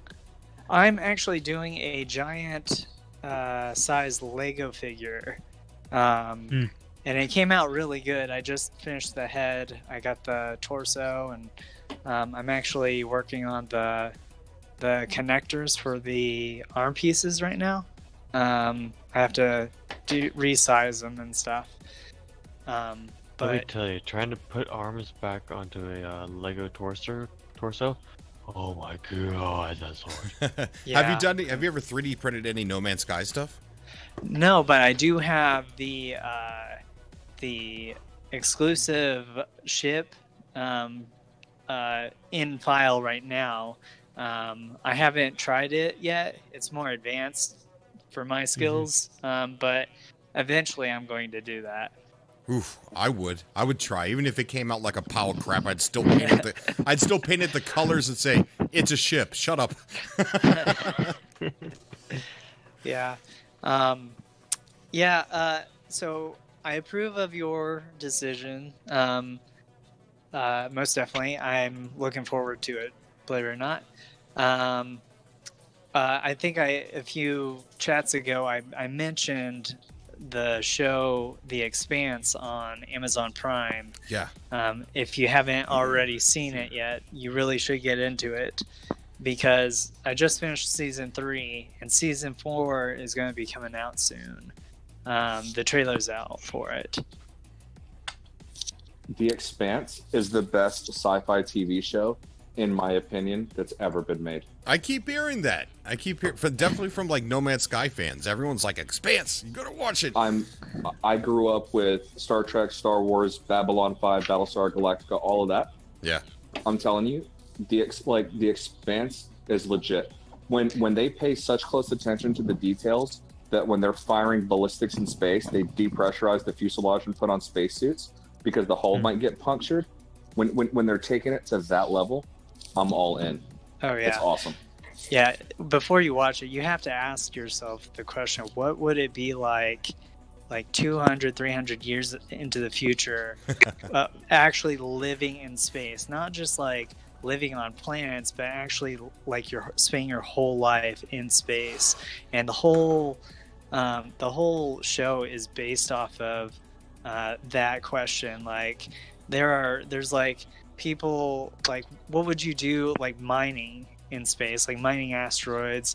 How would you live on the space shuttle, things like that? And it's really quite fascinating how it doesn't.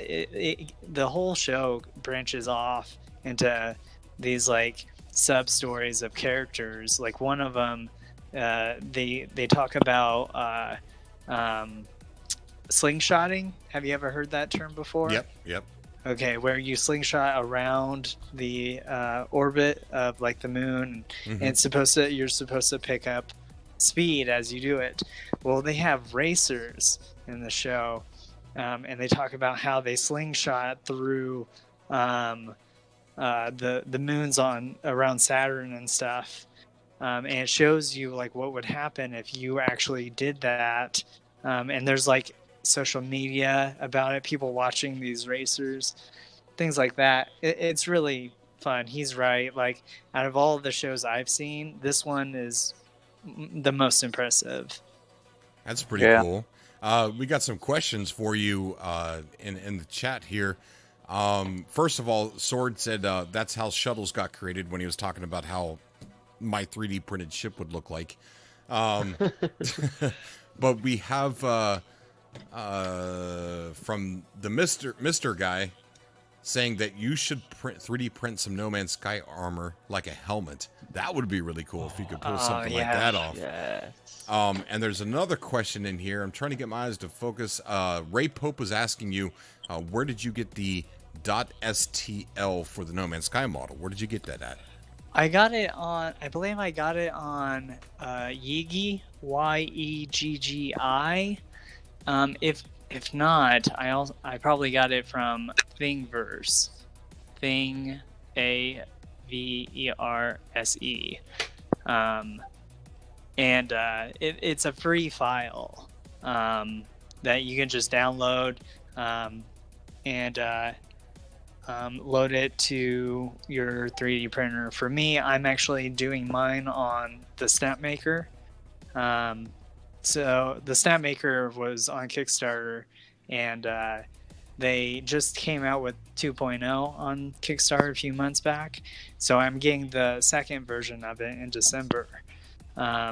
So I can do like 5" by 5" models and stuff for the 3D printer. Very cool. Yeah, I've been doing it for the last 2 weeks since I'm unemployed, and my main career is plastic. So, because I'm a thermoformer, so I've been getting into other forms of making things out of plastic and stuff. But yeah, while I was looking at files, I actually looked up things in No Man's Sky, and the ship came up, and I saw that. Very cool. Mr. Angel is he's also asking about the name of the show. It's called The Expanse, that they were talking about a few minutes ago, which on a show that I'm definitely going to start watching. 3D print a Gek bribe mask for a friend of mine, says Mark Grant. Hey, Cobra. Yeah, buddy. So, GameSpot came out and wrote an article and ranked No Man's Sky Beyond 9 out of 10. Do you agree with that score?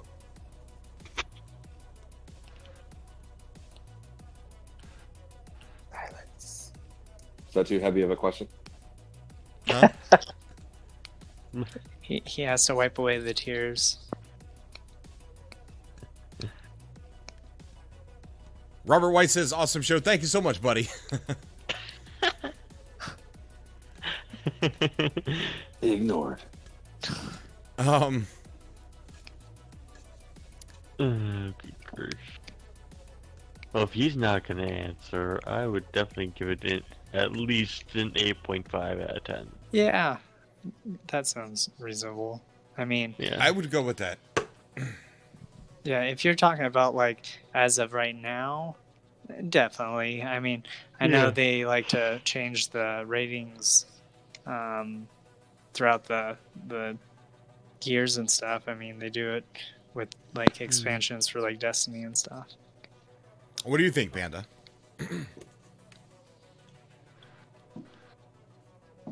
I don't think 9. I don't think 9. I think like 8.5. Yeah. I think That's the what I game said. still, yeah, I agree with you. I think the game still has a lot of really weird glitches that Yeah. don't make sense to me. And I really love the game. It's my favorite game. Don't get me wrong. And I've got like 1,000 hours in it almost, and I've been playing it for 3 years. But the like not being able to steer and pulse drive, that kind of bothers me. You know, just like little things like that they could have fixed a long time ago. I don't know. I thought 9 out of 10 is a really good score, and I'm glad that everything's on the up and up with No Man's Sky and everything looks good. It's all positive, and they're finally getting recognition for the work. But sometimes I wonder, have those reviewers, how many hours did they put into the game? Because not 9 out of 10 just seems a bit high to me. But you know, I don't want to come across like a jerk or anything like that. But. No, nobody does. You know- Perhaps Nobody. they're a little biased. I think a lot of people were really hoping for an exploration focus.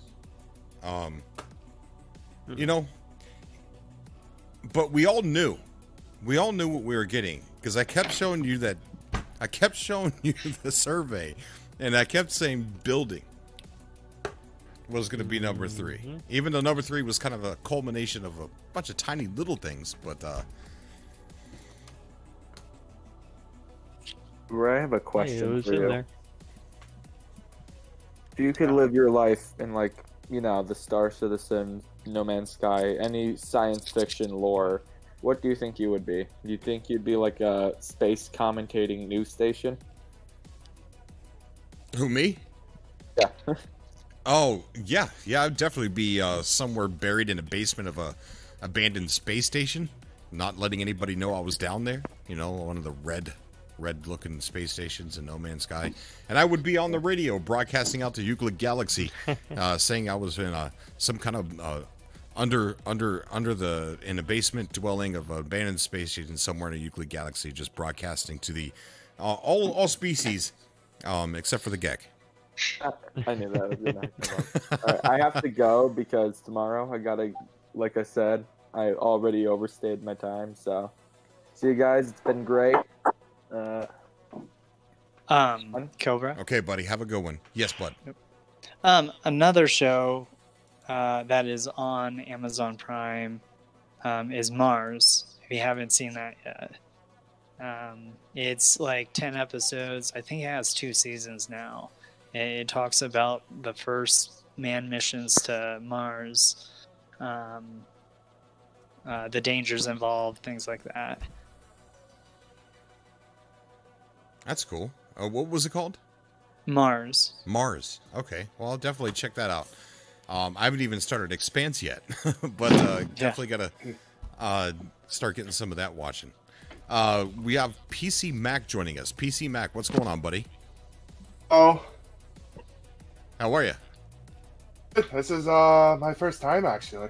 Oh, really? Well, it's good having you on, dude. Yep, after let's see, 2015. Yep. Wow, man, that long Long time. Yep. Dude, I am so glad you came on tonight, though. I really am. It's a pleasure to have you on, dude. What's on your mind? What do you want to talk about tonight?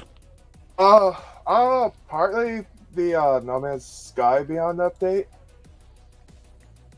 Okay, yeah, sure, go ahead. Yeah. Despite some of the issues I came with, I'm actually really glad that they little stuff, like the electricity, the Nexus, some visual enhancements. Mm-hmm. You can have larger lobbies on PC. 32 players. That's quite a bit. It's but before you only have up to 3 other friends. Oh, I know. Yeah. Yeah, I've seen some pretty amazing pictures on people getting together on a planet, just like in big giant groups and taking like photo shots. It's pretty amazing. Yeah. Hopefully we'll get to a persistent universe going on. That would be amazing. Yeah. Sure would. It really would. You think? Oh, go ahead, man. Go ahead. No, it's okay. Go ahead, Snow. It's a quick thing. I actually wanted before the stream went live, Cobra. I actually recommended that we all get in game and I know. Just have a photo op. But with this new setup, the PS4 that's sitting right here, I don't have everything hooked together. Otherwise, that would have been definitely on the top of the list to do tonight. All right. Yeah. Dude, I was going to comment on your. Regardless, we should still do it either off stream or sometime in the near future. Most definitely. Most definitely. Switch gears, Yeah. Go ahead, Vargo.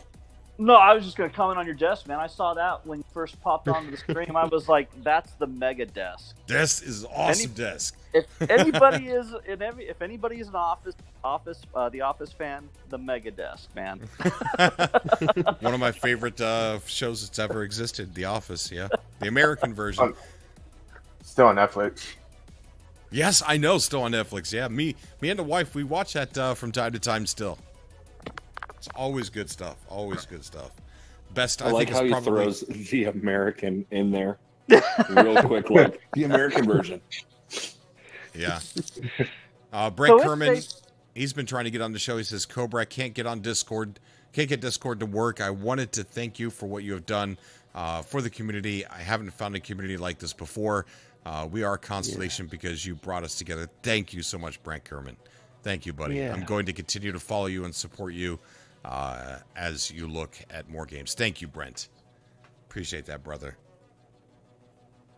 Go ahead. Yeah. Well, it's safe to say that, the game has come a long ways, but it's not polished, right? Like, not fully, right? There's still little hiccups and little glitches and little problems there. But, I've always kind of viewed No Man's Sky being developed by Hello Games as there was always that question: are we playing a game or are we playing art?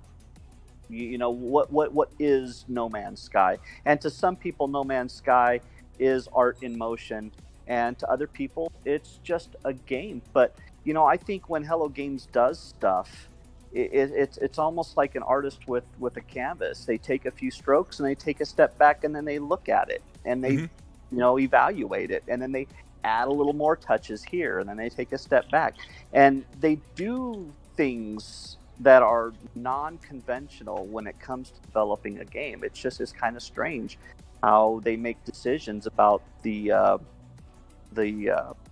path that No Man's Sky is going to go down when they add new features. It's just really strange. Yeah. So I don't know if some of those things that are bothering people that aren't really polished. I don't think they're done polishing the game. I just don't think they've addressed those issues yet. You know what I mean? Oh, Hello Games, they're nowhere near done. Don't let anybody ever fool you. There are so many more updates that are going to come. I predict at least 3 more big updates, like Beyond and Next. At least 3 more. They're not done. Yeah. Really, you think they're going to come out with more updates that are just as big as Beyond or Next?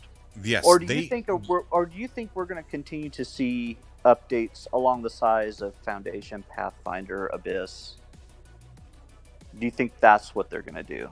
Because I thought Next was supposed to be their last big update, and then they decided to come out with Beyond. And I was under the impression, okay, Beyond is going to be this last big update. We're going to continue to support the game, but on a smaller scale. No, I look, I don't think they are done with exploration. It wasn't really a big focus with Beyond, because they went with some of the number one ways people were playing, right? And one of those ways was building, as Sean Murray mentioned in the one of the interviews that we talked about here on the channel. Right. Reminded me of my time playing Grand Theft Auto 4. I played that game for 6 darn years straight, every day. I probably, yeah. I mean, I could Uber in Liberty City for you, right? I know that city so well. I know it better than where I live in real life. And I played it online with people, and it was very competitive for what we used to do. The number one way that we were playing was, if you would say, if Grand Theft Auto came out and said, the number one way we see people play is flying helicopters, so we're going to add new helicopters. The only reason why we were flying helicopters is because they didn't give us jets in Grand Theft Auto 4 to fly, right? Maybe we would have been flying the jets instead of the helicopters. Right. So with exploration not being focused on, a lot of people are really putting their time on creating things that are different, creating their player-made created variation. So a lot of people, instead of going off and exploring, are putting that time and effort into building, right? But okay, but that was, I mean, and I understand what you're saying, Cobra, but in all honesty, that's not a an unbiased on Hello Games' part. That's not an unbiased view of maybe how the direction the game should have been taken. Like, I guess what I'm saying is that people were kind of escorted into that kind of niche of gameplay because maybe there was lack of content in other areas. You know what I'm saying? That's what I mean. That's what I'm saying. Yeah. Okay, so I get it. So people are funneling toward that, and then the Hello Game says, well, everyone's playing this way. Well, yeah, you're right, they are, but that's because there's lack of content in other areas. So would there be a larger populace devoted to exploration if there was more to explore? Don't know. Maybe. And that's why conversations like this are so important to have, because they watch this stuff, you know? And like I literally, like, you both like completely like read my mind, because that's literally what I was thinking. Like are they adding these other features because they're seeing the way that people play that game, but the way that they're playing the game is that way because there's nothing else to do. You know, and I think that by reforming space and adding more to do in space and other space is such a great opportunity to add more gameplay value that they haven't touched since launch. And I think it's like, you know, excuse the pun, but I think it's wasted space. I think that that's the next greatest opportunity for them in an update to add variety and gameplay and all kinds of things is space, by kind of opening that up, you know? I'd like to see that. And I'm really glad you said it that way. Look, I was trying to say it a certain way so that way you guys don't think I'm being overly negative on No Man's Sky. I'm not. It's my favorite game 100%.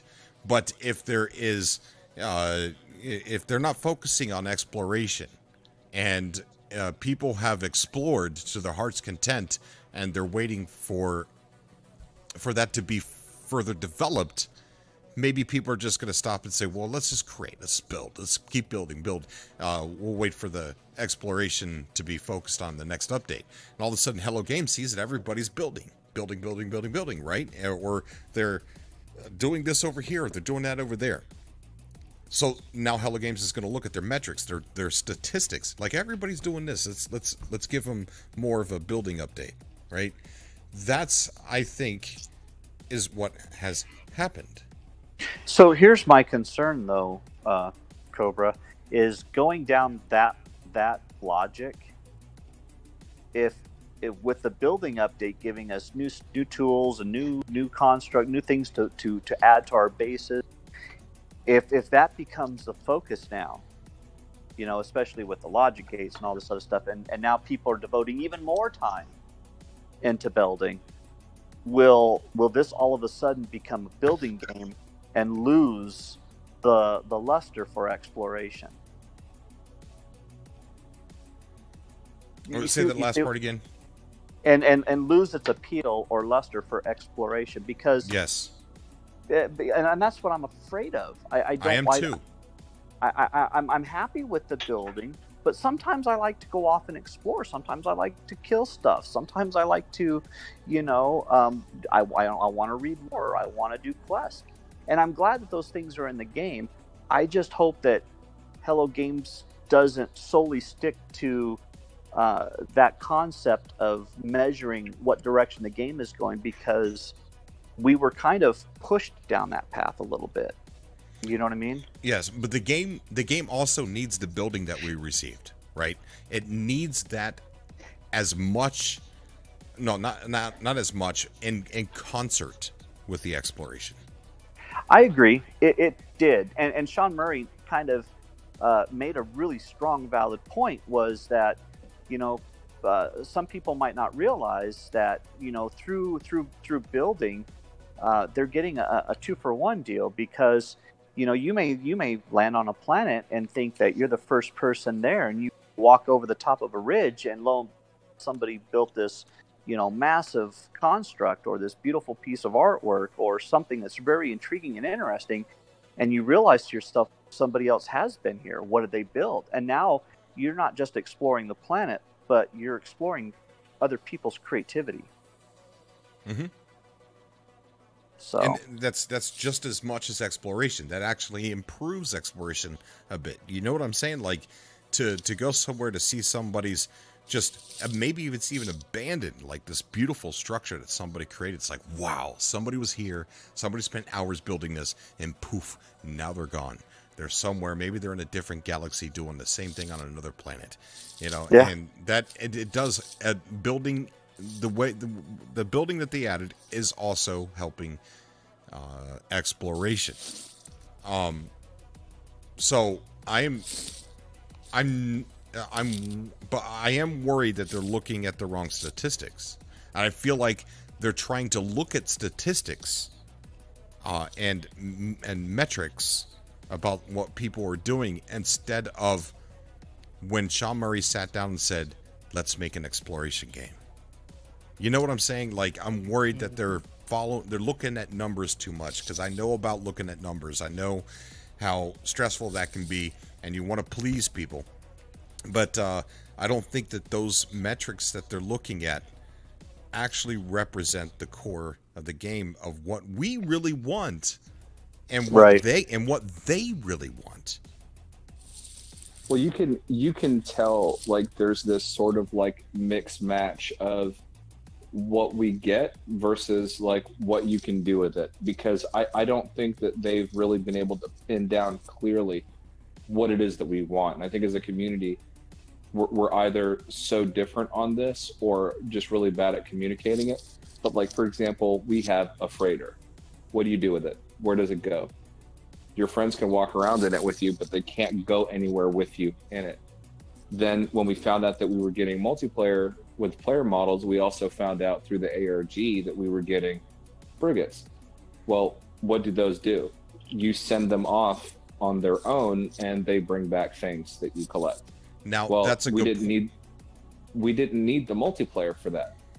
And so there's all these things that they've added that are really great multiplayer assets, but have zero multiplayer functionality. Right. Or zero multiplayer value. And that's a good point that you brought up with the freighter missions. You ever read those things?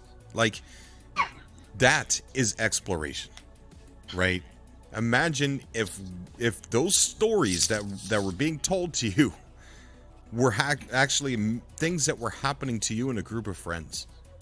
Adventure, you know, that would be amazing if we could go through and experience what those freighters were telling us it experienced. You know what I'm saying?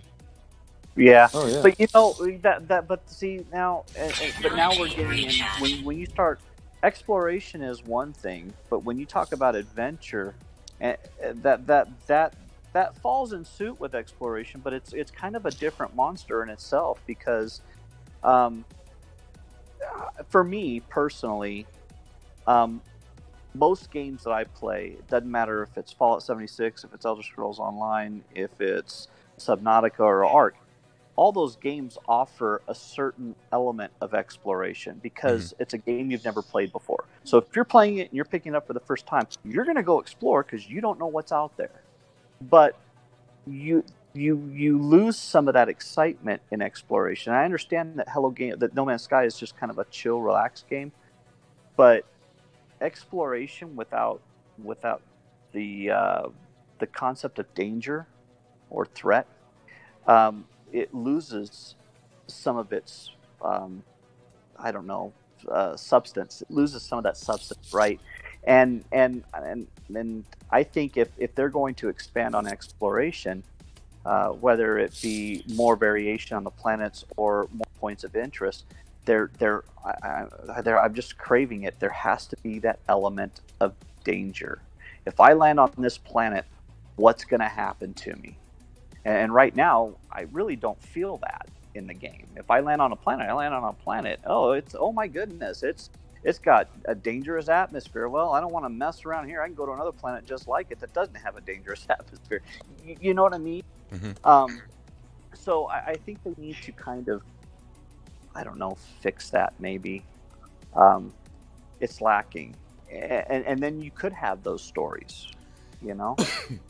The beauty part about Star Citizen is I don't know what they did differently than No Man's Sky. When you land on a planet in Star Citizen and you walk around and there's no repeating pattern. There is the mountains are all different. The canyons are all different. You don't know what lies on the horizon as you're walking and traveling.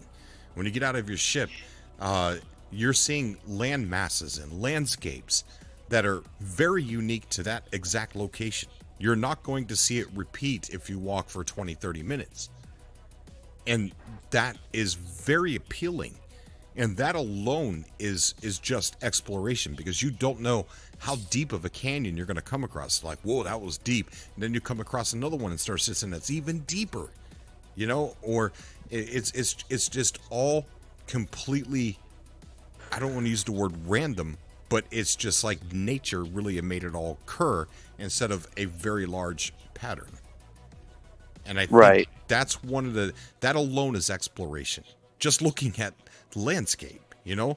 And because when I was a kid, I used to go out walking in the woods in Florida, and it's all green, all trees, but I didn't know what I was going to see next. I didn't know what body of water I was going to come to. You know what I mean? And if No Man's Sky can capture that, if they can somehow, because if No Man's Sky only has, and correct me if I'm wrong, but it only has about 6 planets at a time that generate, or 6 or more, right? Because when you warp in, you're getting that, it's procedurally generating a star system for you.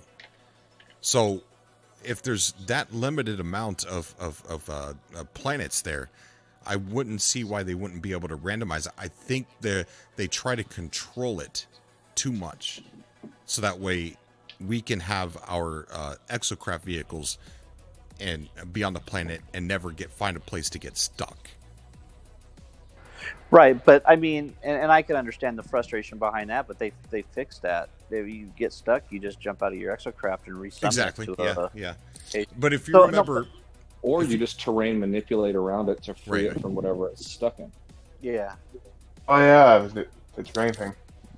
But you know, I mean, I don't know, Cobra. I mean, how do you feel, man? I think exploration without the potential assumption of danger or threat, don't you think it kind of loses a little bit of that excitement? Of course, you need adventure. It's part of exploration. You know, like You need that. You need that that danger, that threat, or the unknown, or something emergent to happen. Just like the stories from the frigates. But I don't know. I don't know that that's necessarily on Hello Games' agenda. I think it is. Do you? I think they're prioritizing. Yes. I think they're looking at the metrics. I'll put a guess in right now that I really think that they're going to focus on exploration on the next major update. I really do. Okay. I hope. I think they will. I think they will. But I'd like to see certain aspects of the game, sort of like I already said, like just kind of make sense for why they're there. Like I'm a wanderer in the game. So, like I said before, like I'm not a real technical player or anything like that. Like I just kind of wander around and look at stuff, and I have a great time doing that. Like the game, for the most part, can kind of remain how it is, but and I would be happy with that. But there's certain things in the game that you can acquire that serve you no purpose, other than just additional space to stick things, like your freighter and exocrafts and things like that. I would like to see more credence given to those particular items. Like, for example, you can have 8 players in a lobby now.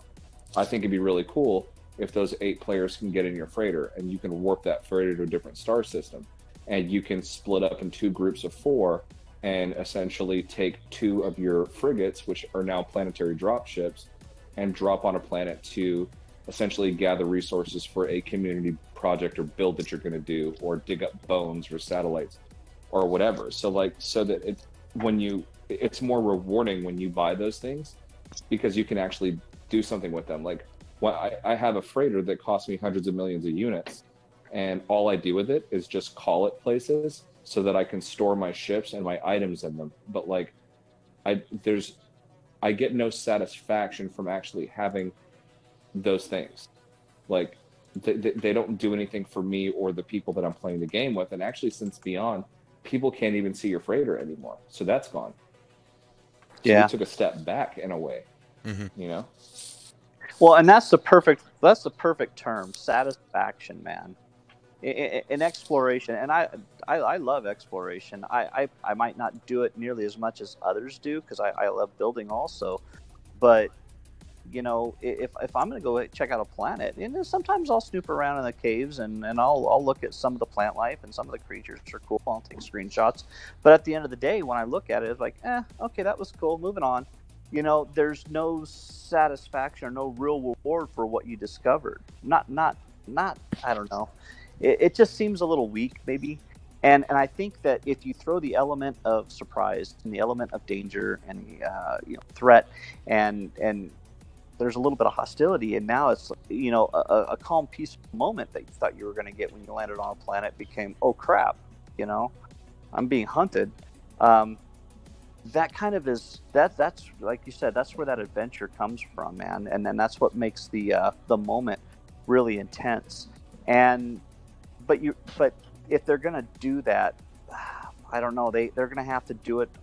There's a wrong way and a right way to approach that. And I think that they can't just throw in, you know, random enemies or just let the animal be the threat and call it good. I think there has to be, you know, factions, and there has to be a story and good lore, and some of the quests that you take will kind of interweave into some of that adventure that you're experiencing. I mean? Yeah. No, I agree with you 100%. I do agree with you. I think you remember how, like, in the beginning, in order to actually get more building parts and stuff, like having to get the farming equipment and stuff, you actually had to jump through like galaxy, or not galaxies, but systems, and find them on the planets to get like your parts and things like that. I feel like that's not in the game as much anymore. It's like they made it easier to build and build things, and they kind of took away the progression or the exploration that was involved in that. Well, no, they still have that. It's a little like in Next, those base quests with all your different NPCs that you would hire, they came early in the very beginning, and they kind of changed the progression of that quest, where they come a little bit later down the road if you're following your base terminal quest line. And what typically happens is I think most people just grind out the buried tech, and then they go buy the pieces that they want. But if you want to follow that quest line, you can still pick up those NPCs, and they'll still grant you those quests to go earn those buildable parts. One of the things that Hello Games did really right with Beyond, actually, that was kind of like a weird balancing act, was the grind at the beginning of the game. Like, it's like most of us have been playing the game for so long that we kind of forgot what that was like at the start, but the game was very unforgiving at the beginning, and you weren't really quite sure what was happening or how to get to what, and that's where the community piece came in, because everybody had to figure stuff out together because they didn't know how anything worked. And that would drive a lot of people away. Like in the FDI, which is like a community that I run, for example, like one of our newer players in there, he goes by the name Chimp Sidious. He's told me before that if it wasn't for a community that kind of helped him figure out what was going on, he may not be playing the game still, because he wasn't really sure what to do. Right. And that was before Beyond came out. So I think Beyond really helped out early on with players that are just getting started. There's easier ways to make money, whether it's buried tech or, the dinosaur bones, or the way that you can scan things now, or the new trading mechanics. It's a lot easier for a player to get in, get started, figure it out, get money, and then acquire stuff so that they can go off on their journey. So that's one big credit I'll give Hello Games for the Beyond update that I think is probably the most subtle but the most effective change that affects players on a day-to-day basis that are just now joining the community. I agree. It's so much nicer now. My son was actually playing it the other day, and he was just getting through it just fine. Before, when he was playing No Man's Sky, he would just play it and just be like, I don't know what to do, and he just quit. He just quit. We have John Stallion joining us. John, how are you, buddy? I'm doing good, Cobra. I just wanted to say that I know a lot of people probably came in from No Man's Sky and found your channel through No Man's Sky, just like I kind of did. And I just want to say that even though I came around your channel and a lot of other people did from No Man's Sky, I just want to say that for whatever you do and whatever you choose to do, I think what we found here is so much better than anything that we wanted to. Like, we came here for No Man's Sky content at the beginning, but what we got was so much better, and that is this community that we've built together, that you have built and culminated here. And no matter what you do, I think a lot of people will understand that and want that more than any video you post on No Man's Sky. And I think that we're all going to support you what you do. And thank you. But yeah, on that line that he was just going on, the whole people not knowing what to do kind of makes sense, because it kind of reminds me of how Warframe used to be at the start and how it kind of still is. I mean, they have said they're actually going to work on the new game experience and make it a lot better for new players, but at the current moment, one of the biggest things people complain about and what keeps them from playing a game like Warframe. Have you heard of Warframe? Oh yeah. Okay.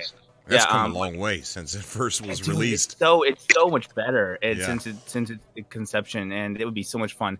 But one of the biggest complaints I hear is people get in, they get overwhelmed by the modding system, they get overwhelmed by all the content and all the microtransactions, thinking they have to purchase everything, thinking that they can't play through the game well, and it's just the game doesn't really do a good enough job of explaining this. And it's one of the biggest turnoffs for a lot of people is they feel like this is just too grindy, too much to do, and I don't have enough money for it. And honestly, the truth of the matter is you don't need any money. You can play through the entire game, earn most of everything without spending a dime, and it really isn't that grindy at all. After I played at multiple accounts, and I've only put out less than 100 hours, and I'm already halfway through the game. So it's just one of the biggest things, and I think that is something No Man's Sky had as a problem at the start. And one thing that almost turned me off quite a bit was I just didn't know what to do, Yeah. But I was actually gonna, since you were talking about your whole channel thing and you wanting to try new stuff, I actually was talking about Warframe with these guys, and actually come up with an idea for you to maybe do. And it's up to you. You don't have to do any of this stuff, but it was just a kind of a cool idea I thought of. Is what a lot of people I've seen some people do with certain games, and you can apply this to any game that you do, is if that has multiplayer aspects, is you can involve a Discord subcast in the sense of when you start up your playthrough of a game, you can have people on your Discord, and you can drag in, like, let's say it's a 4-player game, like you can only have 4 players at a time. You can have people wait in a lobby and then drag 3 people in to play with you. And then when you go through a mission, and then you stop and then bring 3 other people in, and then continue to bring more people in. Well, that talk sounds to each fun. other as you go through each mission, and give them a chance to play with you and have a good time at the same time as you guys are discussing and talking about the game and having a good time. It'd be kind of a cool idea, and you can do that. I've seen people do that with Warframe. I've seen people do it with a lot of other games. But it'd be kind of a cool thing you could do from some series. Well, it definitely sounds like fun. You know, I haven't played a whole lot of Warframe, but I've been definitely watching it. I did download it many years ago and played a little bit of it, not real heavily. And I've been seeing posts from it because I'm a member in a lot of gaming communities on Facebook, so I see a lot of posts from Warframe. And I look at that and I just can't believe it's the same game that came out so long ago. Oh, it's insane. And as somebody who has played it on multiple accounts already, I've got to tell you, it has come a long way, and it's getting better. They're actually planning on adding more open worlds to the game, adding actually space battles where you can actually get your own multi-crew ship, where you and your friends can clan up and go in a ship together and go out into space and fight people. They're adding a nemesis system where you have a guy that comes in and he actually grows with you and you have to take him out constantly. Yes. And all sorts of just insane stuff and more community-focused stuff. Like, for instance, one of the things they've talked about this new space battle system is when you're fighting this nemesis system, this guy that comes at you sometimes. Sometimes he'll, like, let's say the shield, they have a shield that's impenetrable, that's being enveloped the ship, right? And it's coming from a planet like Earth or something. There are actually other people that can listen into scanners that now are going to be added to the game. And it basically, while they're playing or just fishing or messing around in open worlds or something, you can actually hear other people who are doing those missions and you can't progress. And you can actually assist them by going to the place where the shield generator is, blow it up on the planet, and it will actually affect what's happening up in their battle. And it's insane what they're doing with that game now. And it's definitely worth coming back to. If you haven't checked it out in a few years, it is a whole different experience now. I would still say that the new player experience is a little rough. So if you do get started, just stick with it. It does start to make sense. It does start to come together, and you will start enjoying it more. Okay, but, that's kind of like good, like beginner videos on YouTube. Oh yeah, for that? Community. Ask the community anything. They're such a great community, just like No Man's Sky. They have a wonderful community, always willing to help, always willing to help you through anything you're stuck on or answer any questions. So if you get stuck, definitely ask the community. Okay. I just got stuck on an Arcwing mission recently, and I typed in the chat, "Hey, need help on this so-so planet, so-so mission. Can you help?" And just immediately bombed with invites. Hey, invite me. I got you. And it's so welcoming just to see that. So yeah, check it out if you haven't checked it out in a while. But I will. Yeah, back onto that. Yeah, I just wanted to tell you that I'm here to support you, whatever you do, whatever you choose to do with the channel. I come here for the community, come here for you guys. So thank you, bud. And I'm gonna, with me experimenting, I'm gonna upload some duds. So if it's a dud, let me know. Right? Don't be shy. Because I might not do something right, and if it's a dud, be like, you almost hit the mark, Cobra. Almost. Don't worry, Cobra. I'll tell you, you suck. Good. I need awesome, honest criticism, right? Yeah. Instead of people just be like, "Oh, you suck, bounce." Yeah. I'm bouncing. See ya. That's the problem with YouTube lately. It's just like, not enough people telling you constructive feedback. If you see a channel that you may not really enjoy too much, but you see potential in it, feel free to leave a comment to them. Tell them what they're doing wrong and what you think they could do better. That's what we want to hear as content creators. We want to hear that. Do it to big, do it to small. It doesn't matter the channel size. Always throw that feedback if you can. Yeah. Boy, you just hit the nail on the head right there. That's exactly what every content creator wants, unless they're like really narcissist and evil, right? Or sensitive. Right, or super sensitive. Like you don't have to be mean about it. Like you can be constructive without being mean about it. Right. But, people want the honesty, Yeah, that's what I run a small channel, and I love to see any comments. it doesn't matter who you are, as long as you're not a narcissistic prick, for lack of a better word. People generally want feedback, and they'll be welcome to any feedback you throw. Yeah. Well, you know, Cobra, to be honest with you, buddy, most games you would probably be playing, I would probably be interested in, just because I think we have maybe that commonality. Like, I like watching videos on Star Citizen. I like Ark. I love Subnautica. I love the Fallout series. I love No Man's Sky. But so for me, unless it was just a botched game that I wasn't interested in, that would be the only turn off for me. I think you have a really cool personality, and I just enjoy, watching your content, man. Thanks, buddy. Thank you. Yeah, I'm gonna try not to let you guys down. Like, trust me, I've got a long list of really exciting games. Plus, I know like this weird place I go on the internet where like these unknown developers are making video games, and they post to ask questions about how did you work around this? How did you work around? And I've got a lot of like links to a lot of weird stuff that who knows, these are not no names. A lot of these guys, they've never made a game before, but they're working on something in their bedroom or the basement and while they're working at the office. They're just weird games, and we don't know which one of those games is going to come out and be the next thing that just really gives the world a whiplash. Like, what are you doing? And they're talented, so I got a lot of those on the back burner. A lot of those I'm going to bring up, and maybe we can help them get noticed. Yep. Looking forward I to cannot wait for that. Yep. Hey, just a quick tidbit, Cobra. If you do ever come back to Warframe, I wouldn't mind definitely helping you out. I'm sure a lot of people wouldn't mind helping you out. I've been playing the game for quite a lot, playing a lot of different accounts. So if you ever want to get back into it and need somebody to kind of coach you in, I'd be happy to help out anytime, anywhere, So just a heads up, because I'm pretty well versed in the game. All right, are we friends on PS4 or PC? I'm not yet. If you're planning on playing on PS4, it's on PC and pretty much any system, but I have PS4 and PC, so if you want to play on either one, we can anytime. It also yes, we are runs friends, by the way. Surprisingly well on Switch. It does. Really? Yes, it's on Switch now, so. And it runs really good on Switch, actually. That game is so well optimized. There's so many particle effects now and so much graphics going on, and they're even doing a graphics overhaul currently. So it's insane how they just get that thing to run so well on most systems. Well, and the combat is like really buttery, like the actual, even if you're like playing like a melee-based character, where like it's so like the jumping and dashing and dude. Yeah, it is like the parkour system in the game. I don't know if Cobra was around when they added that, but that's insane. Yeah. Thank you, Darwin's Eyeball, commenting on the desk. Yeah, this is an amazing desk, man. It's big. What are you, Mike from The Office? I wish. That's my favorite character ever. So good, man. Yeah. When I did my Revenge of the Survivor reacting to the wires, I literally used Michael Scott's no rant. Where he's yes, exactly. I did that. I have that sound effect for my YouTube videos. It's kind of fun. I always have like a laundry list of meme-tastic sound effects, and one of them is. Yeah, I love when he was feeling like when he was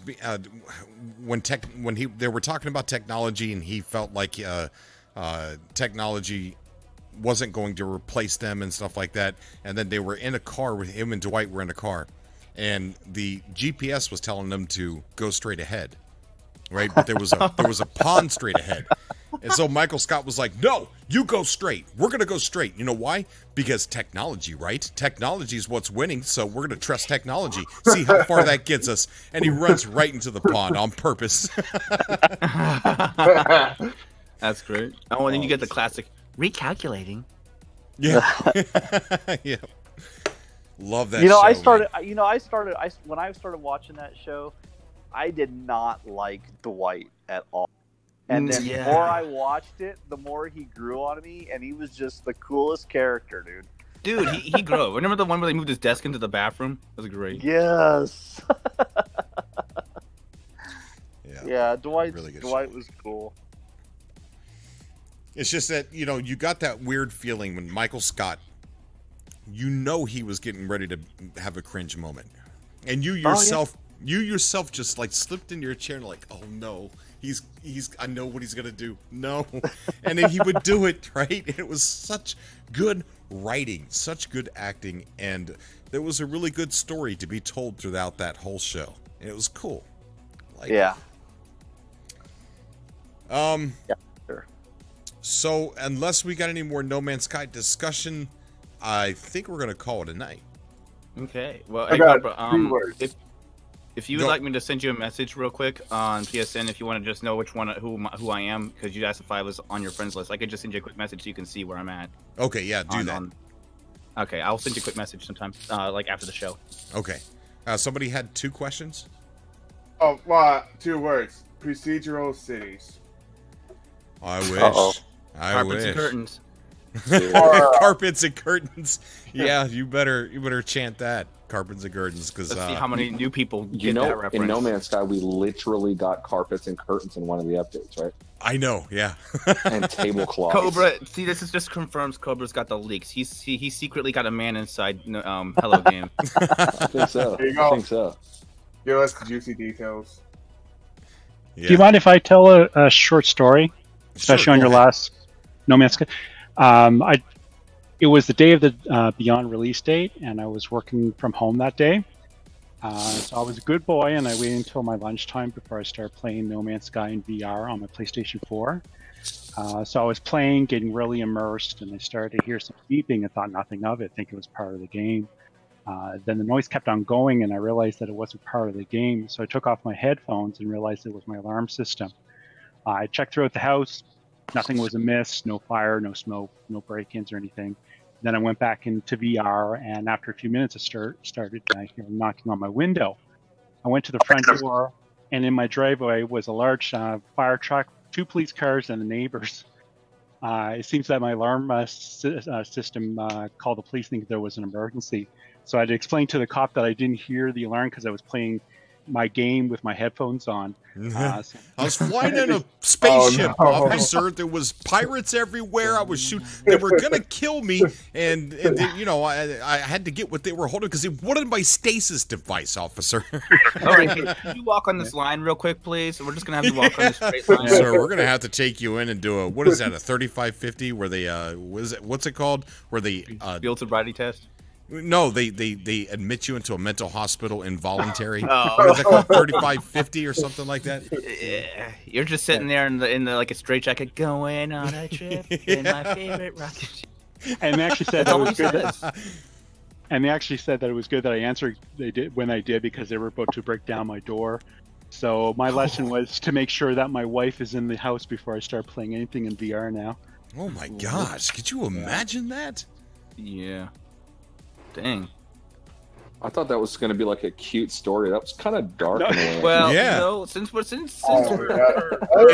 has anyone got some good old first time No Man's Sky stuff? Since it's the last one, you know. If they did break down your door, I would, if I were you, I would did a FOIA request for the body cam footage and post that to every No Man's Sky community. That's the true Galactic Hub police force. Yeah, the Sentinels are coming. The Sentinels are coming.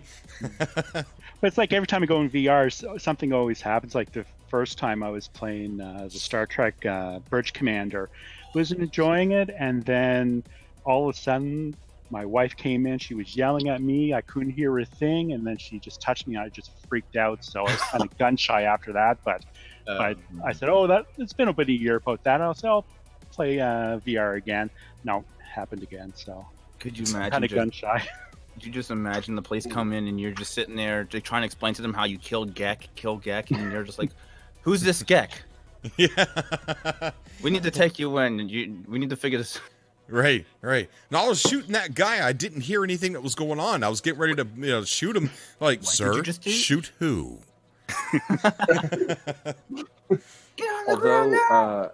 Although this subcast was supposed to be like the official, the last official No Man's Sky based subcast, obviously there's going to be talk of No Man's Sky on the channel for the foreseeable future. But I do want to mention that there's a lot of people out there who hold you responsible in some way for being a part of the community, for being a content creator of the community, for a lot of the things that they have going on over the last couple of years. And I'm one of those people. And without having discovered you and a few other people in this community, there wouldn't be the FDI, there wouldn't be Panda, there wouldn't be Hidden Panda Show, there wouldn't be a lot of that stuff just as it relates to me personally. And I'm sure a lot of other people feel that way. And I'm really excited to see how that flows over into other games that you start to cover more often, and the sorts of communities that you inspire in that way as well. Because there's a lot of podcasters out there or people who do this sort of thing, but a lot of them come off as disingenuous, or they don't interview guests. They might read comments, or if they interview guests, they're usually celebrities or things like that. But you give the community that watches your show a voice, and you give everybody from a game developer to just a plain old viewer an opportunity to come on and voice their opinions and their thoughts, and even the lowly content creator to come in and plug some of their stuff. And it shows the kind of person that you are and what you've been able to do for the community. And I just want to thank you again for my Atlas Pass, because for those that don't know, my car got stolen. My Atlas Pass was in a business card holder in that car that I got from the ARG, and Cobra had a spare that he was nice enough to send me in the mail. And he's just a badass guy. And thank you for everything that you've done, Cobra. And you're awesome, and you're making the right decision. And I think that this is going to grow your channel. And one day I'd love to see you do this professionally, where we don't have to hear you say, well, I had to work, or I can't do this because I had to work. Yeah. Because this will be your work. I wish I could devote that much time to it. Yeah, I hope so. I really do. Yeah, and guys, it's going to be embarrassing for me because you're going to see the videos aren't going to do so well. But I'm going to bring it. It's going to have, you know, not a whole lot of attention, but I'm just going to keep plugging it away at it, because at the end of the day, this is fun, and we'll still get on here with the subcast. And if you guys turn it into a No Man's Sky subcast, so be it. We'll talk about No Man's Sky for 2 hours. That's fine. All right, guys, you know what to do next time. But anyways, I'm gonna go ahead and call it a night, guys. Thank you so much for all your kind words. Thank you for your support. Thank you for calling in. And thank you everybody that showed up to the chat. You guys are amazing, and I hope to see you guys on every other subcast that we do. Long live Cobra. Thank you, buddy. We'll see you, Cobra. Tell Martin that I said hi. He'll know who I am. I'll send you that message. Okay, buddy. Tell Martin Requiem. He'll know who I am. Who? Martin Requiem? Who's saying that? Oh, this is Mark. He knows me. Who? Martin Requiem? Tell Martin that Mark said hi. Bro, Cobra. Mark knows him. That's all you gotta know. Mark knows him. All right. Woo, I'm so confused. All right. Sorry. It's my first time. Mixing up my words, mate. No. Who you? Martin who?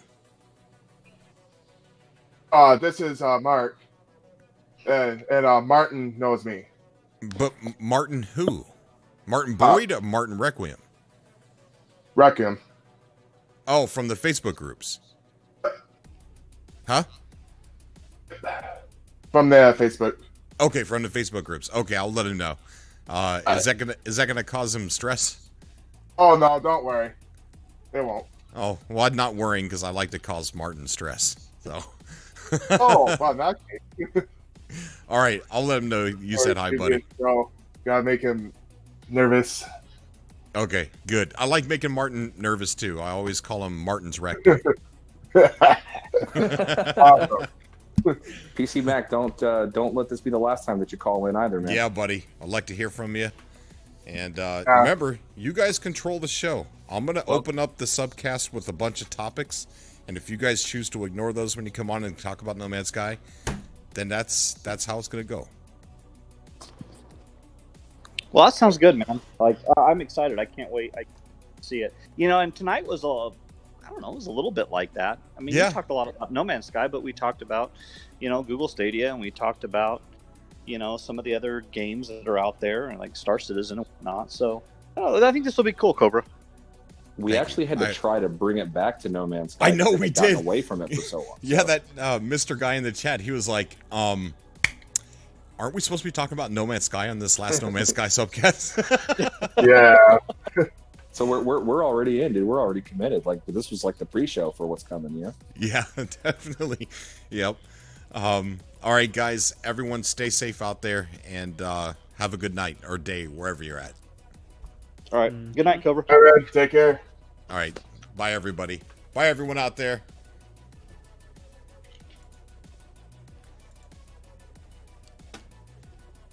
Okay, how do I get out of here? Bye, everybody. Thank you so much for coming by.